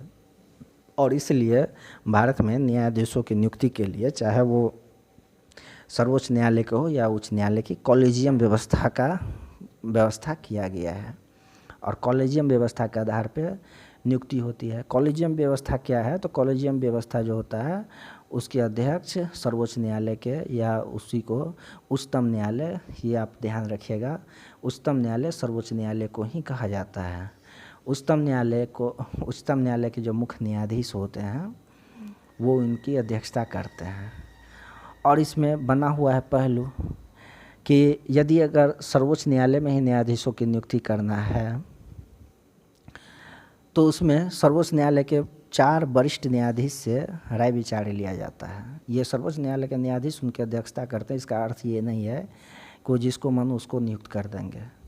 कॉलेजियम इस प्रथा को कहा जाता है कॉलेजियम व्यवस्था। कॉलेजियम व्यवस्था के आधार पे जो है इसमें चयन किया जाता है। उस कॉलेजियम में उस कॉलेजियम की अध्यक्षता सर्वोच्च न्यायालय या उच्च न्यायालय, सर्वोच्च न्यायालय या सुप्रीम कोर्ट के मुख्य न्यायाधीश जो होते हैं, उच्चतम न्यायालय के मुख्य न्यायाधीश अध्यक्षता करते हैं।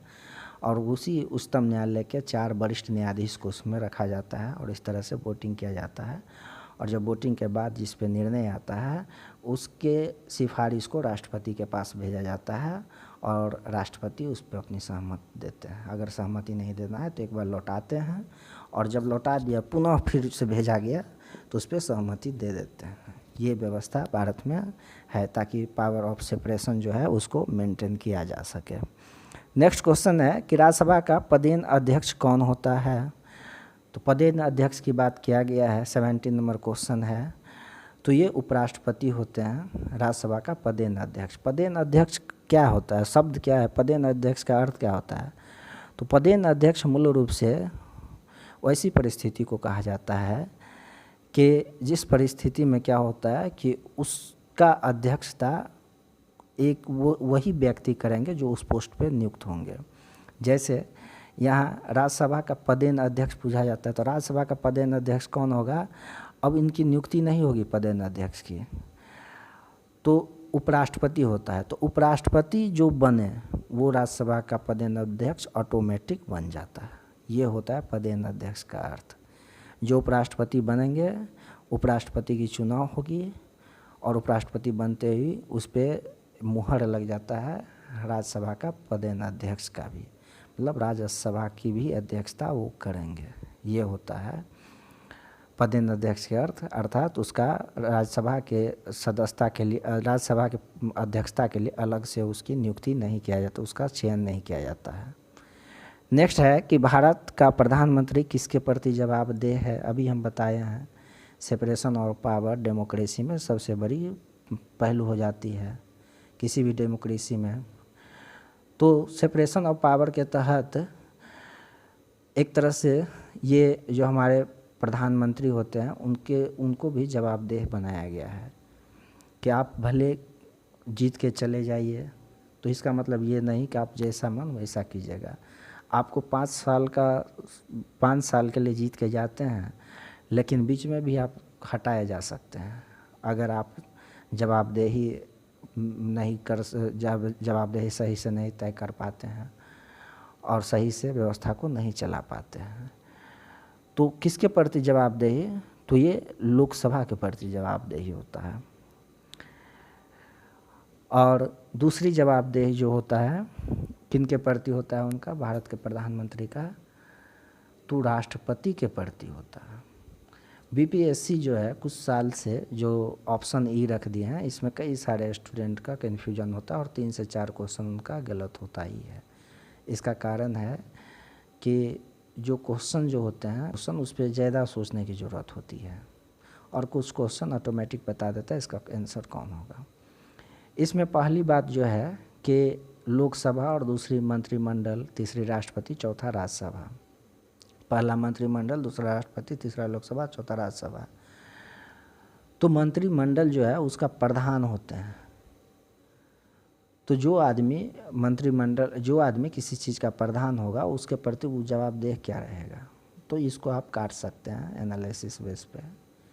दूसरी होती है राष्ट्रपति।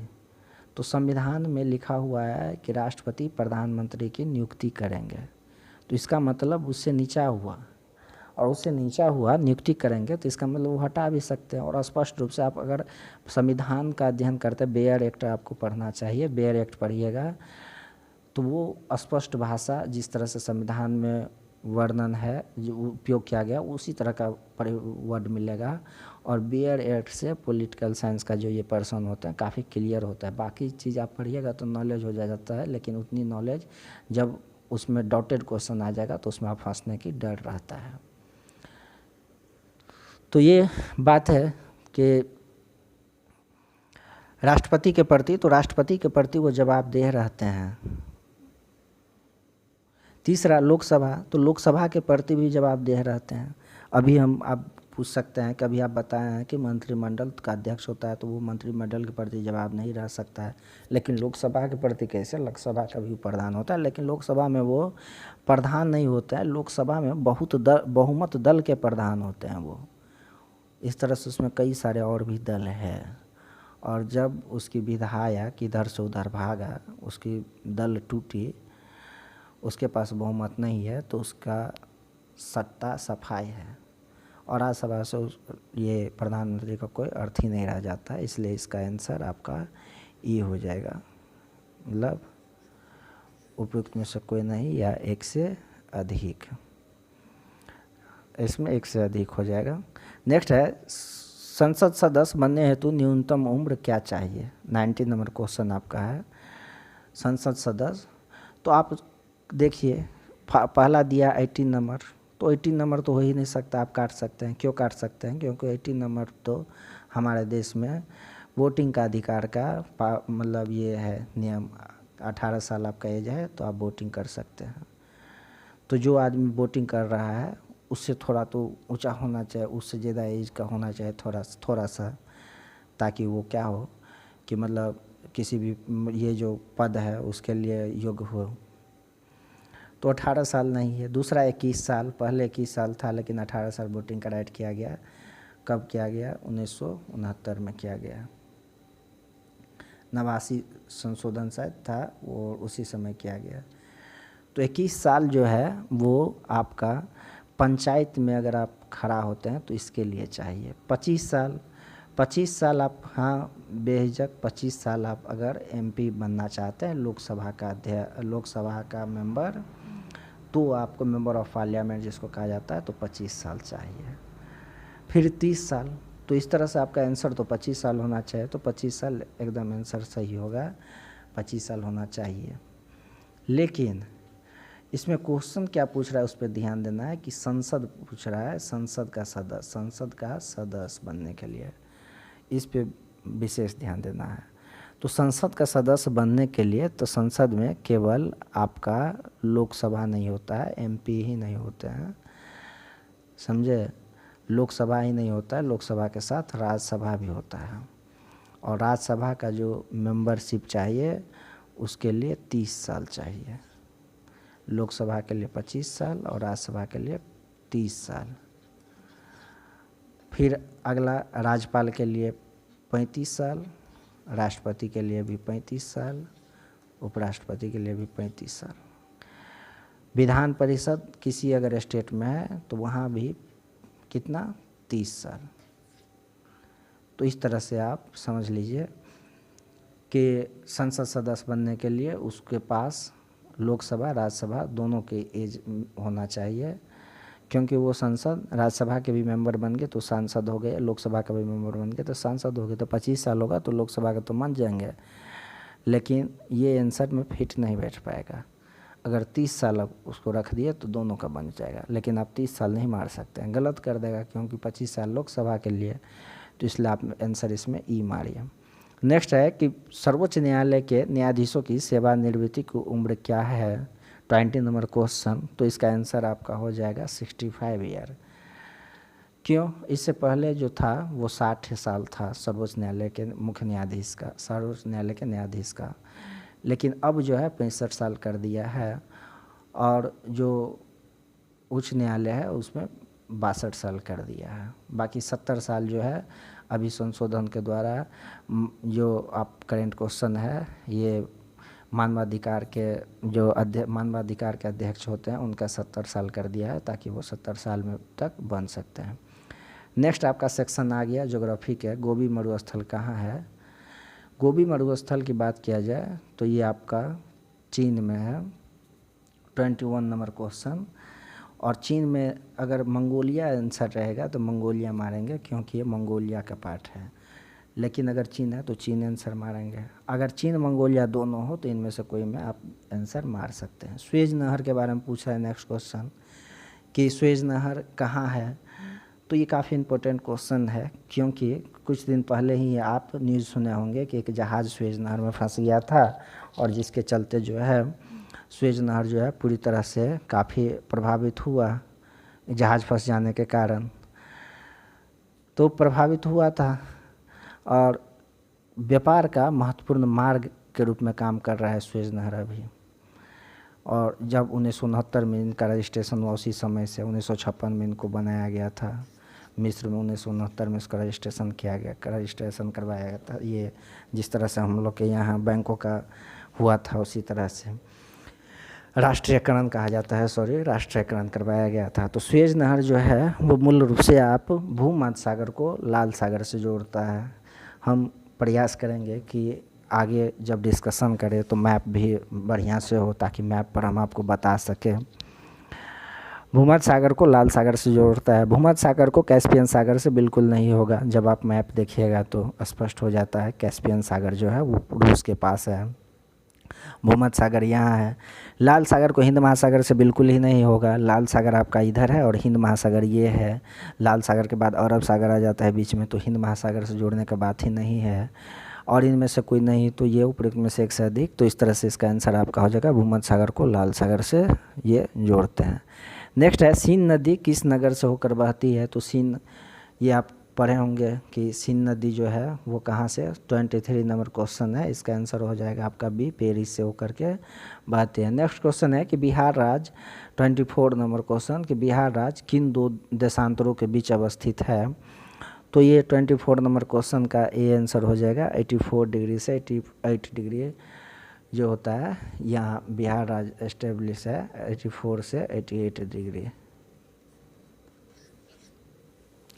ये अक्षांश और देशांतर दो चीज़ें होते हैं, अक्षांश और देशांतर। अक्षांश कहा जाता है लेटे हुए रेखा को, जिसको लैटिट्यूड इंग्लिश में कहते हैं, और देशांतर कहा जाता है खड़ा जो रहता है उसको, इसलिए इसको लॉन्गिट्यूड कहते हैं इंग्लिश में, कि ये लंबा है। इस रूप में आप याद रखिएगा, लॉन्गी मतलब लंबा है, और लंबा कौन रहेगा, जो खड़ा रहेगा, खड़ा से पता चलेगा कितना लंबा है। तो ये लॉन्गिट्यूड और लेटा हुआ है, तो इसको लैटिट्यूड, इसको अक्षांश कहा जाता है। नेक्स्ट क्वेश्चन है 27 नंबर क्वेश्चन है कि 25 नंबर, 2011 के अनुसार बिहार में साक्षरता का स्तर लगभग है। तो ये आपका आंसर हो जाएगा 61.8%। ये क्या कहते हैं, ये आपका जनगणना जो होता है उनके बेस्ट, उनसे रिलेटेड क्वेश्चन है, और क्वेश्चन 1-2 क्वेश्चन पूछा ही जाता है जनगणना से रिलेटेड। इस तरह से हम प्रयास किए हैं कि ऐसा टेस्ट सीरीज़ बनाया जाए जो सभी टोटल सिलेबस कवर हो, और जिस तरह से हम देखते रहते हैं कि जैसे तैसे टेस्ट सीरीज़ डालते रहता है, तो उस तरह का टेस्ट सीरीज़ ना हो, सभी सिलेबस को पूर्ण रूप से कवर करें और विस्तृत जानकारी आपको दे सके। एक टेस्ट सीरीज़ कई सारे टेस्ट सीरीज़ का आपका जानकारी दे सके, इसके लिए ज़रूरी है, फिर एक बार आपको हम बता रहे हैं कि आप इस टेस्ट को फ्री में अटेंड कर सकते हैं। और इसके लिए आप जो है ये मेरा आपको मेरे जो टेलीग्राम है, टेलीग्राम का लिंक नीचे में दिया हुआ है चैनल में, वहाँ पे जाकर के आप मेरा टेलीग्राम से जुड़ सकते हैं। टेलीग्राम के जुड़ने के बाद उसमें हम ये लिंक प्रोवाइड कर देंगे और उस पर आप अटेम्प्ट कर सकते हैं टेस्ट सीरीज जब भी चाहिए। एक बार ही केवल अटेम्प्ट करना होगा। इसके लिए आपको ईमेल आईडी और ईमेल आईडी ओपन करके रखना पड़ेगा और नाम उसमें फिलअप करना है। और सबसे बड़ी बात कि केवल आपको 100 रुपया में 50 टेस्ट का आयोजन करवाएंगे। 100 रुपया में 50 टेस्ट अगर देते हैं तो एक बहुत बड़ी बात हो जाती है। आपका विस्तृत क्या कहते हैं तैयारी हो जाएगा इसके माध्यम से। नेक्स्ट है कि 2011 के अनुसार भारत में बिहार की जनसंख्या है 26 नंबर क्वेश्चन, तो इसका सी हो जाएगा तीसरा सबसे अधिक। बिहार की जनसंख्या है तो सबसे बड़ी पहला जनसंख्या ये 28 का बी आंसर हो जाएगा सी। सबसे बड़ी जनसंख्या का स्टेट कौन सा है तो यूपी है, इसका सी हो जाएगा तीसरा सबसे अधिक। सबसे बड़ी जो होगा यूपी हो जाएगा। इसके बाद ये महाराष्ट्र है, हाँ एमपी मध्य प्रदेश में, महाराष्ट्र है और इसके बाद बिहार है। नेक्स्ट क्वेश्चन है कि मुंडा जनजाति अधिकांशतः बसी है। मुंडा जनजाति जो है 27 नंबर क्वेश्चन कहाँ बसी है तो ये झारखंड में बसी है। इसका आंसर हो जाएगा डी। मुंडा जनजाति पहले बिहार से रिलेटेड था, अब इसका मतलब झारखंड में चले गए हैं। झारखंड मूल रूप से मुंडा जाति को बिरसा मुंडा के बारे में आप पढ़े होंगे, बिरसा मुंडा वहीं से संबंधित है। नेक्स्ट है समुद्र तल पर पृथ्वी के निकट स्थान है कौन सा है। समुद्र तल पर 28 नंबर क्वेश्चन कि समुद्र तल पर पृथ्वी के निकट स्थान है कौन सा है तो ये उत्तरी ध्रुव हो जाएगा। मकर रेखा 23.5, कर्क रेखा 23.5, भूमध्य रेखा 0 डिग्री सेल्सियस रहता है। और समुद्र तल पर पृथ्वी के केंद्र के सबसे निकट स्थान जो हो जाएगा वो आपका उत्तरी ध्रुव हो जाएगा। ए आंसर हो जाएगा इसका ए। 30 नंबर क्वेश्चन का आंसर ए। नेक्स्ट क्वेश्चन है कि वर्ष दीर्घतम होता है, दीर्घतम मतलब होता है कि सबसे बड़ा, तो 29 का क्वेश्चन हो जाएगा प्लूटो। प्लूटो जो है वो उस पर वर्ष सबसे बड़ी होती है। क्योंकि प्लूटो जो है वो काफ़ी दूर है, ये सूर्य से दूरतम ग्रह है प्लूटो। और 29 का आंसर ये हो जाएगा। प्लूटो पे सबसे जो है दीर्घतम वर्ष होती है। नेक्स्ट क्वेश्चन है कि शिवालिक शैल समूह के दक्षिण में भामर क्षेत्र उदाहरण है। शिवालिक शैल समूह जो है उसके दक्षिण में भामर शैल किस चीज़ का उदाहरण है तो आपका गिरिपद हो जाएगा। गिरि मतलब होता है, गिरिपद मतलब होता है पैर, और ये इसीलिए इसको शिवालिक शैल समूह के दक्षिण में भामर क्षेत्र होता है। इसको आपको बांटना पड़ता है। सबसे ऊपर काराकोरम, लद्दाख, इसके बाद ये जास्कर, फिर शिवालिक आता है। ये पहाड़ जो है उनकी कैटेगरी है, बांटा गया है। और सबसे नीचे का पद जो होता है वो शिवालिक होता है।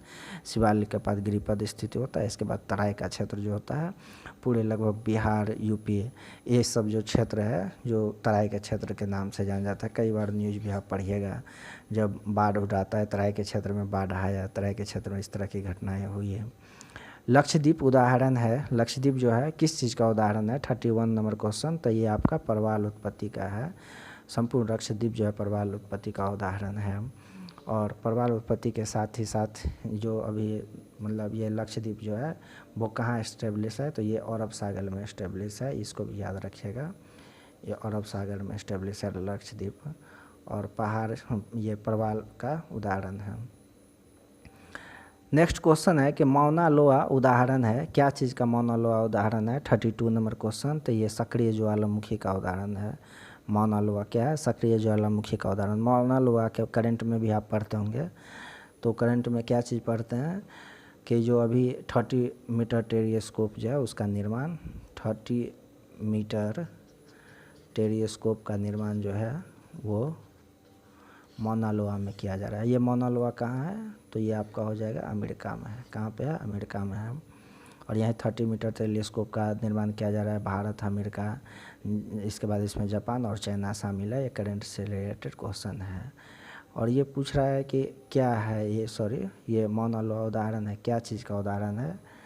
तो जैसा कि बताएं कि सक्रिय ज्वालामुखी का उदाहरण है। ये सक्रिय ज्वालामुखी का उदाहरण है। इसमें ए आंसर हो जाएगा, सक्रिय ज्वालामुखी का उदाहरण है मौना लोआ। अमेरिका में है। 30 मीटर टेलीस्कोप वहीं पे बनाने का मतलब ये बनाया जा रहा है। नेक्स्ट है 33, सर्व प्राचीन शैल समूह का आयु आंकी जाती है। शैल समूह जो होता है उसकी आयु किस चीज़ से नापी जाती है? तो ये 33 का आपका आंसर हो जाएगा डी, यूरेनियम लेड विधि। यूरेनियम लेड विधि। यूरेनियम लेड विधि। पोटेशियम आर्गन विधि नहीं, C14 भी नहीं। आइए RASI विधि नहीं। C14 से आपका जीवाश्म के सेल्स, जीवाश्म जो होता है उनकी माप किया जाता है।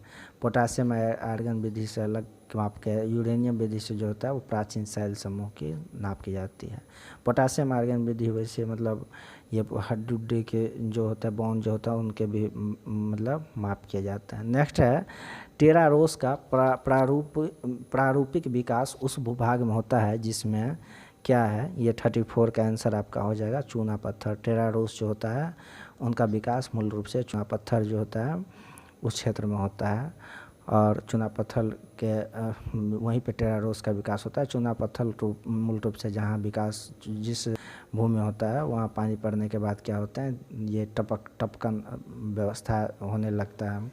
नेक्स्ट है कि भारत का प्रथम उर्वरक संयंत्र लगाया गया था। भारत का प्रथम उर्वरक संयंत्र कहाँ लगाया गया था? तो ये सिंदरी आपका आंसर हो जाएगा। सिंदरी में जो है प्रथम उर्वरक संयंत्र लगाया गया था, बी आंसर हो जाएगा आपका। नेक्स्ट को कुछ क्वेश्चन होते हैं सीधी से आंसर उसमें आपको देना पड़ेगा। ये नांगल, आलवे, ट्रॉनबे ये दूसरे चीज़ें सिंदरी में जो है ये मतलब लगाया गया था। नेक्स्ट क्वेश्चन है पूर्वी समुद्रों की स्वामिनी किसे कहा जाता है? 36 नंबर क्वेश्चन। तो इसका आपको डी हो जाएगा क्योंकि श्रीलंका को आप मैप में देख सकते हैं नीचे में लटका हुआ है, इसलिए इसको पूर्वी स्वामी का मतलब ये पूर्वी समुद्रों की स्वामिनी कहा जाता है। पूरे पार्ट इनका जो है समुद्र से मतलब घिरा हुआ है, केवल छोटा सा जो है राम सेतु वो इनसे भारत से जुड़ा हुआ है। नेक्स्ट है कि भारत के किस उद्योग में सर्वाधिक लोग कार्यरत है? अब इकोनॉमिक्स जो है यहाँ से स्टार्ट हो चुका है। तो 37 का आपका आंसर हो जाएगा, 37 का सी, कपड़ा उद्योग। कपड़ा उद्योग जो है वो बहुत बड़े पैमाने पर भारत का सबसे पहला उद्योग भारत का माना जाता है कपड़ा उद्योग। कृषि को अगर छोड़ दिया जाए तो यह कपड़ा उद्योग जो है सिंधु घाटी सभ्यता से ही मतलब यहाँ ये कपास उगाया जाता था, इसको यूनानी लोग सिंडस भी कहते थे। और कपड़ा उद्योग अभी वर्तमान समय में, लेकिन यदि इसमें कृषि अगर दे दिया जाए, इसको ध्यान रखें कृषि, तो ये कृषि 1 नंबर हो जाएगा, 2 नंबर में कपड़ा हो जाएगा। लेकिन जिसमें कृषि नहीं दिया गया है इसलिए उद्योग में सर्वाधिक लोग कार्यरत कौन सा हो जाएगा? तो ये कपड़ा उद्योग हो जाएगा। कपड़ा उद्योग में सर्वाधिक लोग कार्यरत है। नेक्स्ट क्वेश्चन है बिहार का एक इस्पात कारखाना है। ये बिहार का एक इस्पात कारखाना है, कौन सा है बिहार का एक इस्पात कारखाना? 38 का आपका हो जाएगा ई आंसर। जमशेदपुर नहीं, जमशेदपुर ये चला गया है, कहाँ चला गया आपका? झारखंड में। तो इसलिए ये हो जाएगा आंसर इसका। 38 का आपका आंसर हो जाएगा कौन सा? तो ई हो जाएगा आंसर, ई मतलब उपयुक्त में कोई नहीं या एक से अधिक। ये जमशेदपुर पहले अगर झारखंड बिहार एक रहता तो ये। नेक्स्ट है अर्थशास्त्र के जनक किसे माना जाता है? 39 नंबर क्वेश्चन। तो आपका डी हो जाएगा आंसर, एडम स्मिथ को अर्थशास्त्र का जनक। और एडम स्मिथ का महत्वपूर्ण पुस्तक है nature to the inquiry and, ये Adam Smith nature to the inquiry and causes of the wealth, काफ़ी इम्पोर्टेंट क्वेश्चन है और ये कई बार एग्जाम में ये भी पूछा जाता है। नेचर इन द इंक्वायरी, लिखने नेचर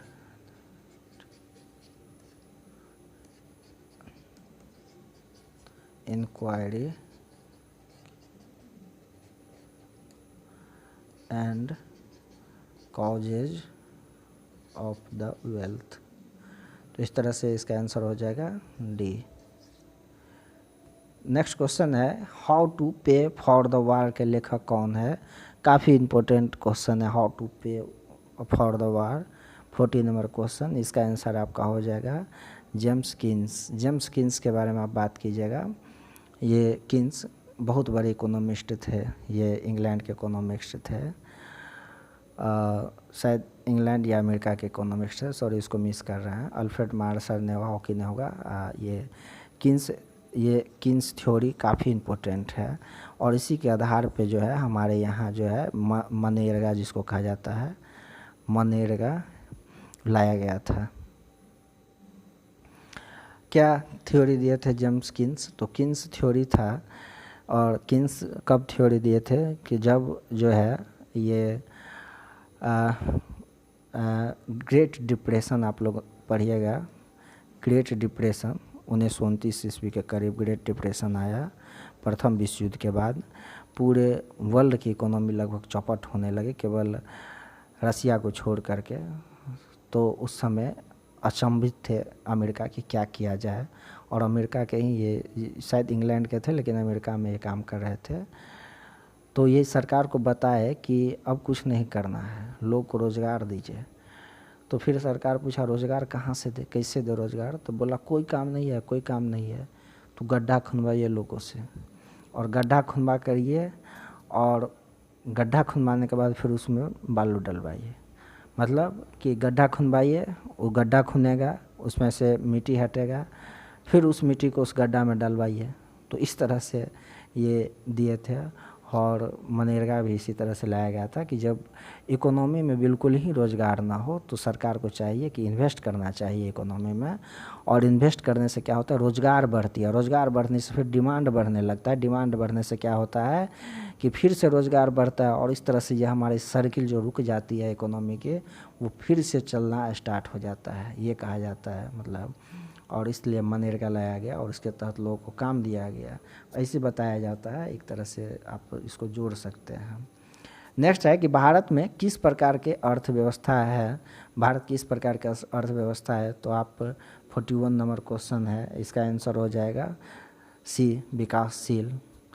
क्योंकि विकसित अर्थव्यवस्था आपका अमेरिका हो गया, ये सब हो गया। अल्प विकसित अर्थव्यवस्था जो आपका अफ्रीका के कई सारे कंट्री है, और पूंजीवादी अर्थव्यवस्था जो हो गया वो आपका अमेरिका ही है, मतलब अमेरिका और ये यूरोपियन नेशन जो है कई सारे पूंजीवादी अर्थव्यवस्था है।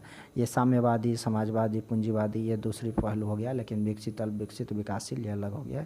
इसमें आपका आंसर हो जाएगा बी, ये अल्प विकसित। भारतीय अर्थव्यवस्था जो है वो अल्प विकसित अर्थव्यवस्था है। नेक्स्ट क्वेश्चन, अभी बढ़ रही है हमारी व्यवस्था को, जो है अर्थव्यवस्था को हाथी से तुलना किया जाता है, लेकिन मेक इन इंडिया जो प्रधानमंत्री आए तो मेक इन इंडिया ला करके वो चीता के जो मतलब इसीलिए लाया गया ताकि हाथी नहीं, चीता अब मतलब जो है टाइगर जो है हमारी अर्थव्यवस्था का प्रतीक बने और तेज़ी से भागे। नेक्स्ट क्वेश्चन है 42, द्वितीय पंचवर्षीय योजना किस मॉडल पर आधारित था? तो 42 का आपका आंसर हो जाएगा बी के पीसी महालनोबिस। प्रथम जो था वो डोमर मॉडल पे था, दूसरा पीसी महालनोबिस पे मतलब था। गाडगिल मॉडल ये अलग है और गोडनार मॉडल भी अलग है। द्वितीय जो थे पीसी महालनोबिस। पीसी महालनोबिस के बारे में बात किया जाए तो ये बहुत बड़े इकोनॉमिस्ट थे, पीसी महालनोबिस मैथमेटिक्सियन इकोनॉमिस्ट थे, और ये बताया जाता है कि ये पंचवर्षीय योजना का इनको मतलब एक तरह से कारीगर भी माना जाता है। ये दिए थे पंचवर्षीय योजना के बारे में जानकारी कि ये लाया जाए, और ख़ास करके पंचवर्षीय योजना जवाहरलाल नेहरू जो उस समय प्रधानमंत्री थे तो रूस से काफ़ी प्रभावित थे। और रूस से प्रभावित थे क्योंकि प्रथम जो ग्रेट डिप्रेशन ऊपर जो बात किया है, ग्रेट डिप्रेशन के बाद जो क्या हुआ कि पूरे वर्ल्ड का इकोनॉमी धराशायी हो गया, लेकिन रशियन इकोनॉमी नहीं धराशायी हुआ। रशियन इकोनॉमी इसके अपेक्षा तेज़ी से भाग रहा था, और इसी को कॉपी करते हुए लाया गया ताकि जो है पंचवर्षीय योजना भारत में भी अपनाया गया ताकि हमारी इकोनॉमी भी बढ़े, और इस तरह से इसमें मिल कर के काम किया जाए, एक डेवलपमेंट जो होता है वो उस पे बात किया जाए तो पीसी महालनोबिस जो है द्वितीय पंचवर्षीय योजना के प्रथम का गार्ड गेल। प्रथम पंचवर्षीय योजना में क्या था, तो उसमें मूल रूप से फोकस किया गया था कृषि पे, और द्वितीय पंचवर्षीय योजना जो था उसमें फोकस किया गया किस पे, तो ये भारी उद्योग पे फोकस किया गया था। योजना अवकाश कब से कब तक था, तो ये आंसर इसका हो जाएगा सी, 43 का सी आंसर हो जाएगा। ये आपका आंसर हो जाएगा 1966 से 69। ये पीरियड 3 साल का पीरियड था जो योजना अवकाश आया। इसमें मतलब ये इस समय जो था शायद वो जनता सरकार थी, और वो मतलब जो है जनता सरकार के बाद ये मतलब एक वर्ष के आधार पे लाया गया था, ताकि मतलब जो है तेज़ी से डेवलपमेंट लाया जाए और जो रुका था उसको बढ़ाया जाए। 66 59 ये सब दूसरा है। 16 से इसमें आंसर आपका हो जाएगा 45 का आंसर हो जाएगा सी।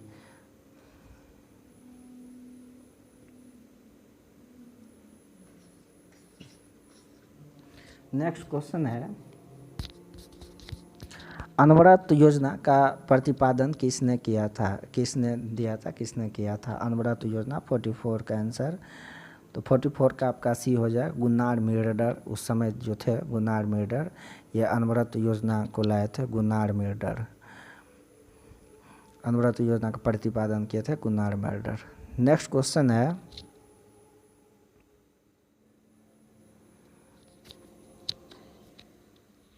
कि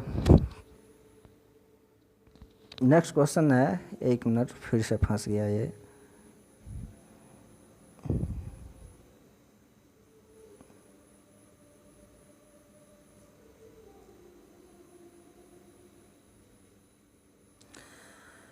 अनवरत योजना हो गया। इसके बाद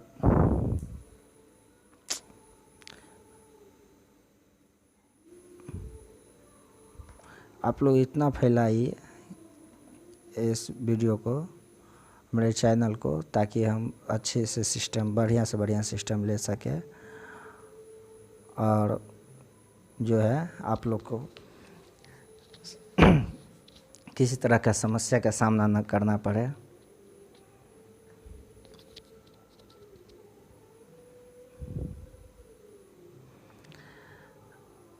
काफ़ी लंबा वीडियो बन रहा है, जिसके चलते आप इसको 2 पार्ट में आप देख सकते हैं, first part and second part करके, बस होने वाला है।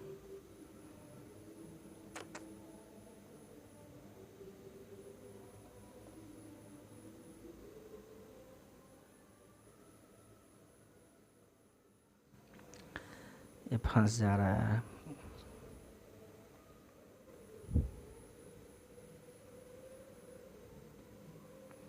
बस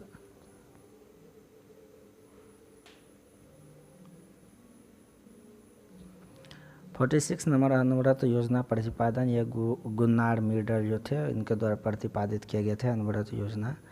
नेक्स्ट है कि भारत में गरीबी रेखा का निर्धारण कौन करता है? 45 नंबर क्वेश्चन, तो ये आपका आंसर हो जाएगा बी, ये नीति आयोग। भारत में नीति आयोग जो है वो गरीबी रेखा का ये निर्धारण करते हैं, पहले योजना आयोग अब नीति आयोग। ये 47 का आंसर, 45 का सॉरी, ये बी हो जाएगा आंसर।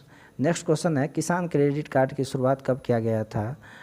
तो ये आपका 46 नंबर जो क्वेश्चन है, इसका आंसर आप कहीं कहीं 1998 और कहीं कहीं 1999 देखिएगा, तो इस पे ध्यान रखना है। और बीपीएससी का ई नंबर क्वेश्चन तो पूरे कन्फ्यूजन पैदा कर देता है कभी कभी, तो आप इसमें सी आंसर मार सकते हैं। कहीं 1998 1999, शायद ये 99 भी देखता है। नेक्स्ट है, आरपी गुप्ता समिति का संबंध किससे था? 47 नंबर क्वेश्चन, तो डी है कृषि ऋण से संबंधित था। लघु बचत कोष मौद्रिक नीति से नहीं, कृषि ऋण से संबंधित था। नेक्स्ट है, कॉल दर के प्रकार होते हैं, कॉल दर जो है वो कितने प्रकार के होते हैं? 48 नंबर क्वेश्चन आपका बी हो जाएगा। 2 प्रकार के होते हैं कॉल दर मूल रूप से।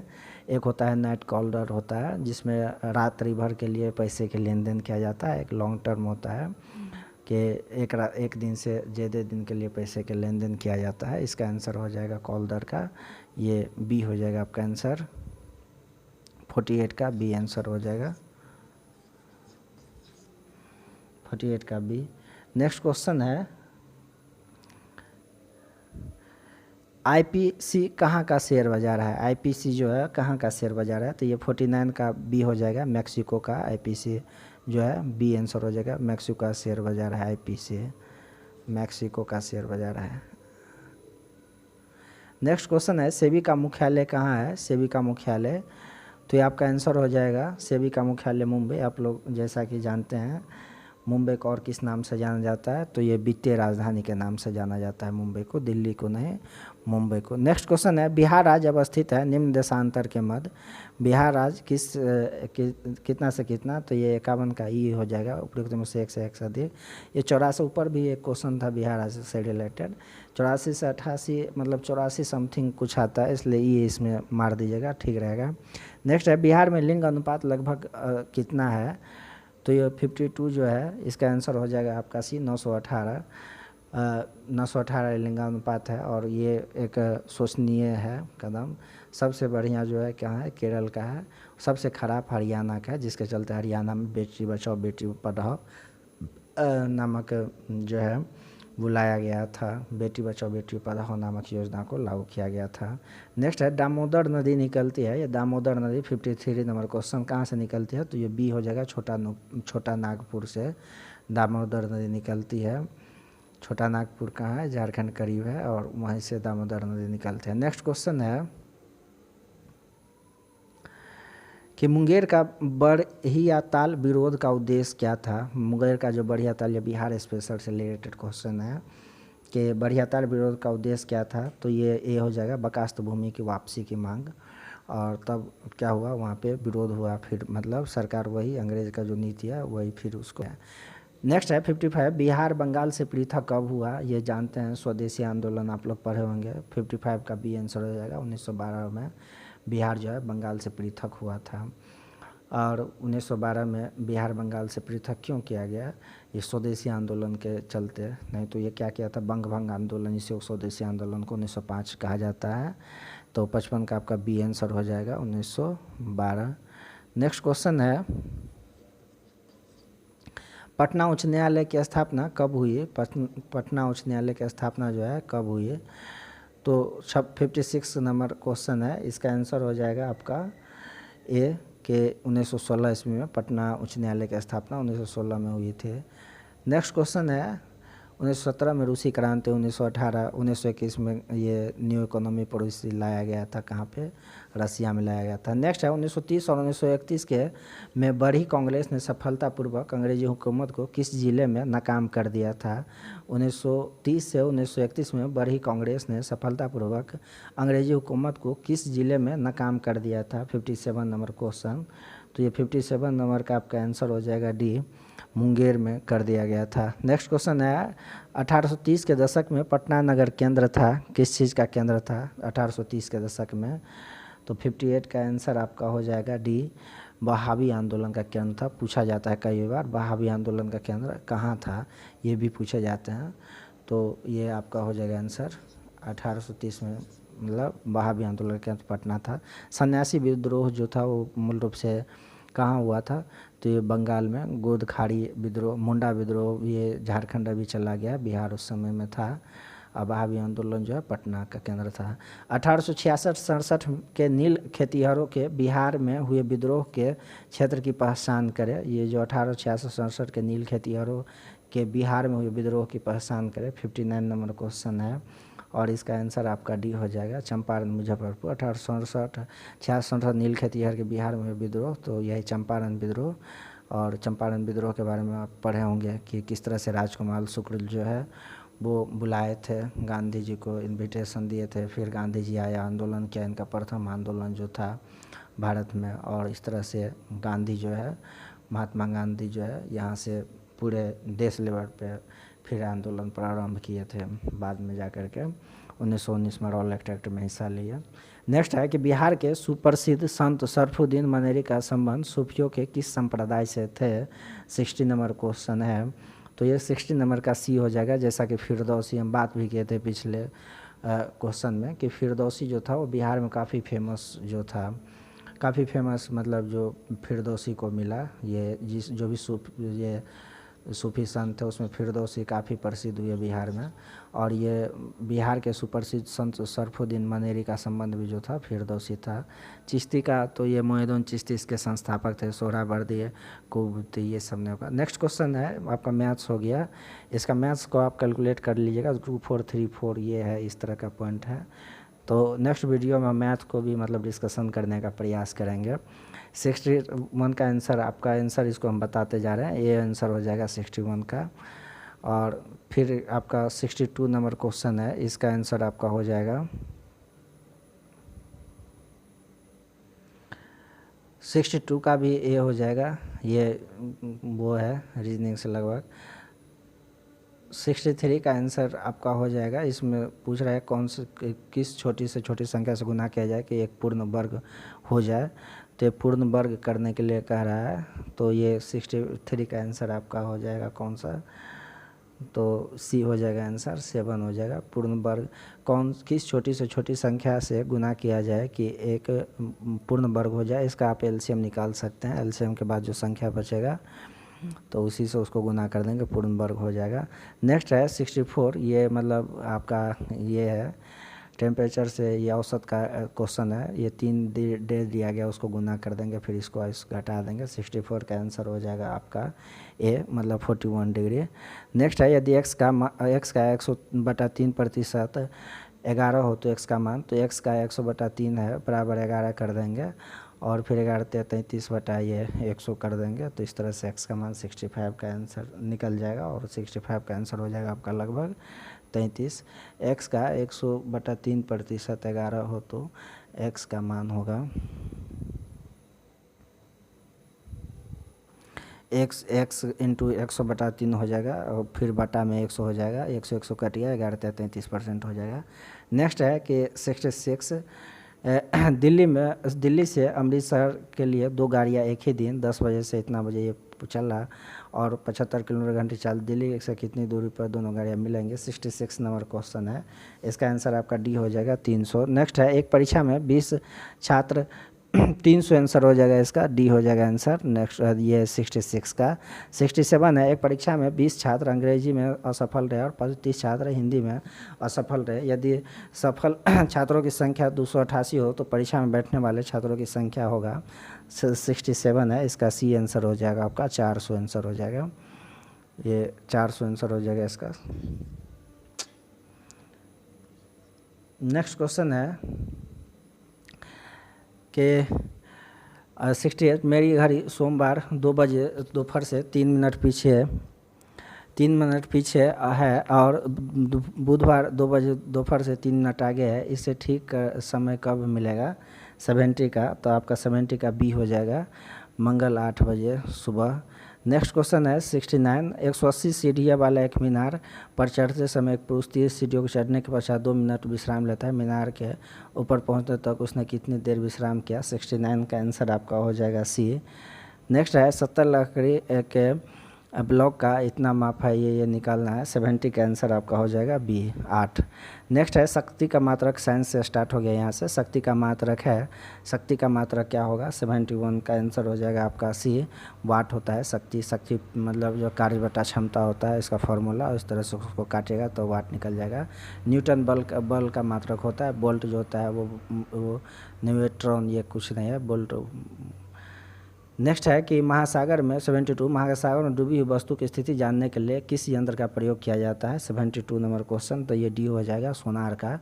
ऑडियोमीटर सुनने वाला होता है, गैल्वेनोमीटर दूसरा यंत्र हो, टेंट भी नहीं हो जाएगा, ये सोनार हो जाएगा डी।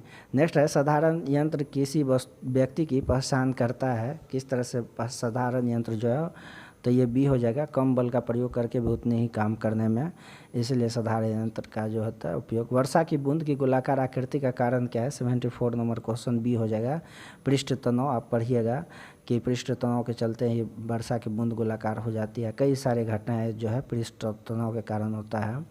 नेक्स्ट है कि गुरुत्व नहीं होगा, इसमें ये देखिए आप कि गुरुत्व नीचे खींचने वाला बल है, और द्रव का घनत्व भी नहीं होगा, वायुमंडलीय दाब वो दबाव डालने वाला है, जबकि पृष्ठ तनाव है।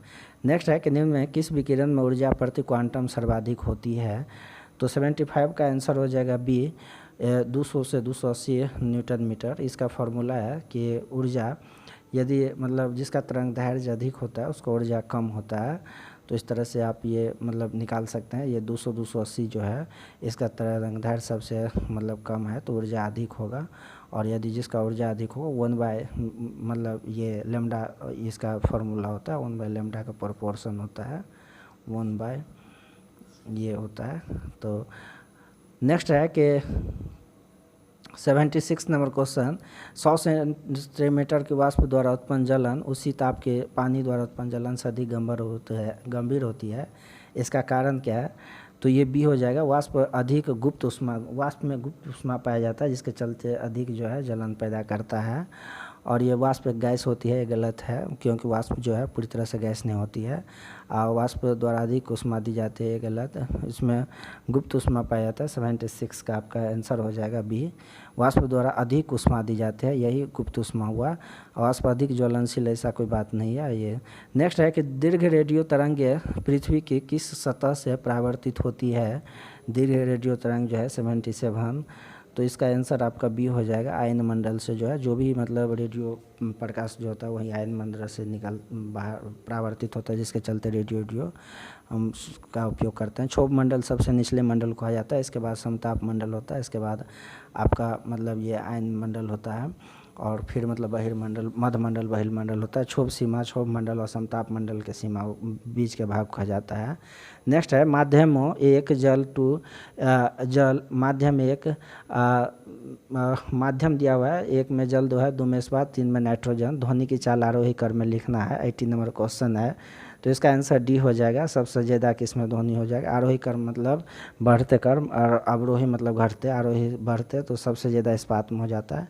ये ध्वनि की चाल जो है सबसे अधिक ठोस में होती है, इसको याद रखिए। इसके बाद द्रव में, इसके बाद गैस में।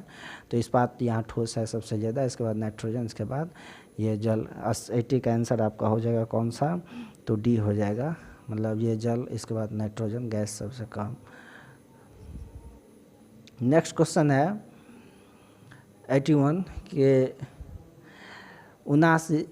79 है कि 79 एक 100 वाट का बिजली का बल्ब 10 घंटे जलता है, 5 मिनट प्रति यूनिट की दर से विद्युत खर्च होते हैं। तो इसका आंसर पूछ रहा है 79 का।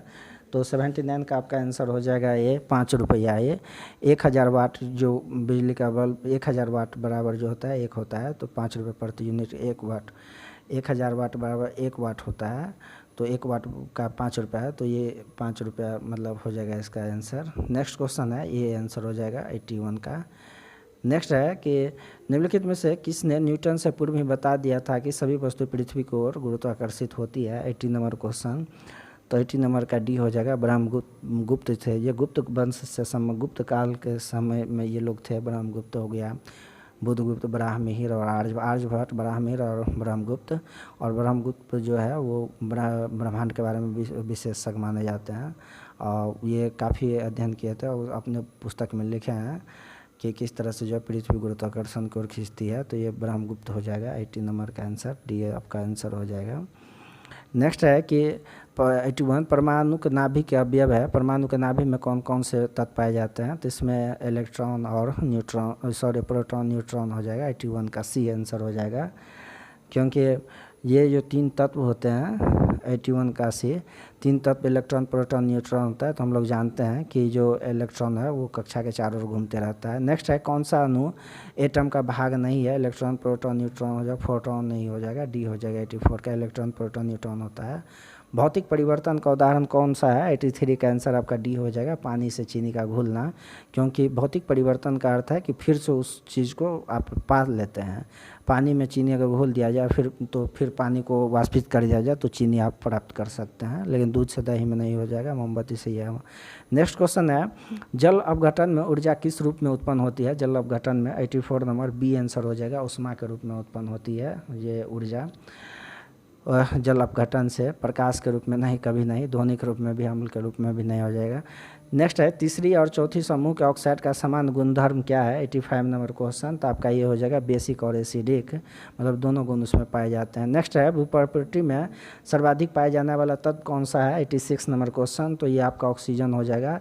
अगर भू प्रॉपर्टी में पाया जाए तो ऑक्सीजन, ब्रह्मांड में पूछा जाए तो ये हाइड्रोजन हो जाता है।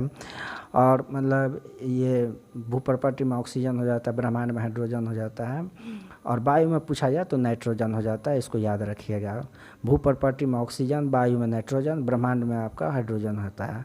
नेक्स्ट है कि निम्नलिखित 87 निम्नलिखित धातु युग्मों में से किस एक में क्रमशः सबसे हल्की धातु तथा सबसे भारी धातु है। तो ये लिथियम और ऑस्मियम हो जाएगा।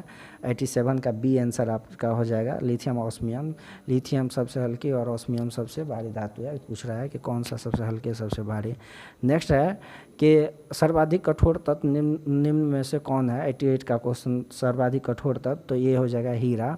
जैसा कि हम लोग जानते हैं हीरा सबसे कठोर तत्व होता है और ये कार्बन का प्रूफ होते हैं। नेक्स्ट है कि कौन सी मिश्र धातु नहीं है, 89 का आंसर आपका डी हो जाएगा।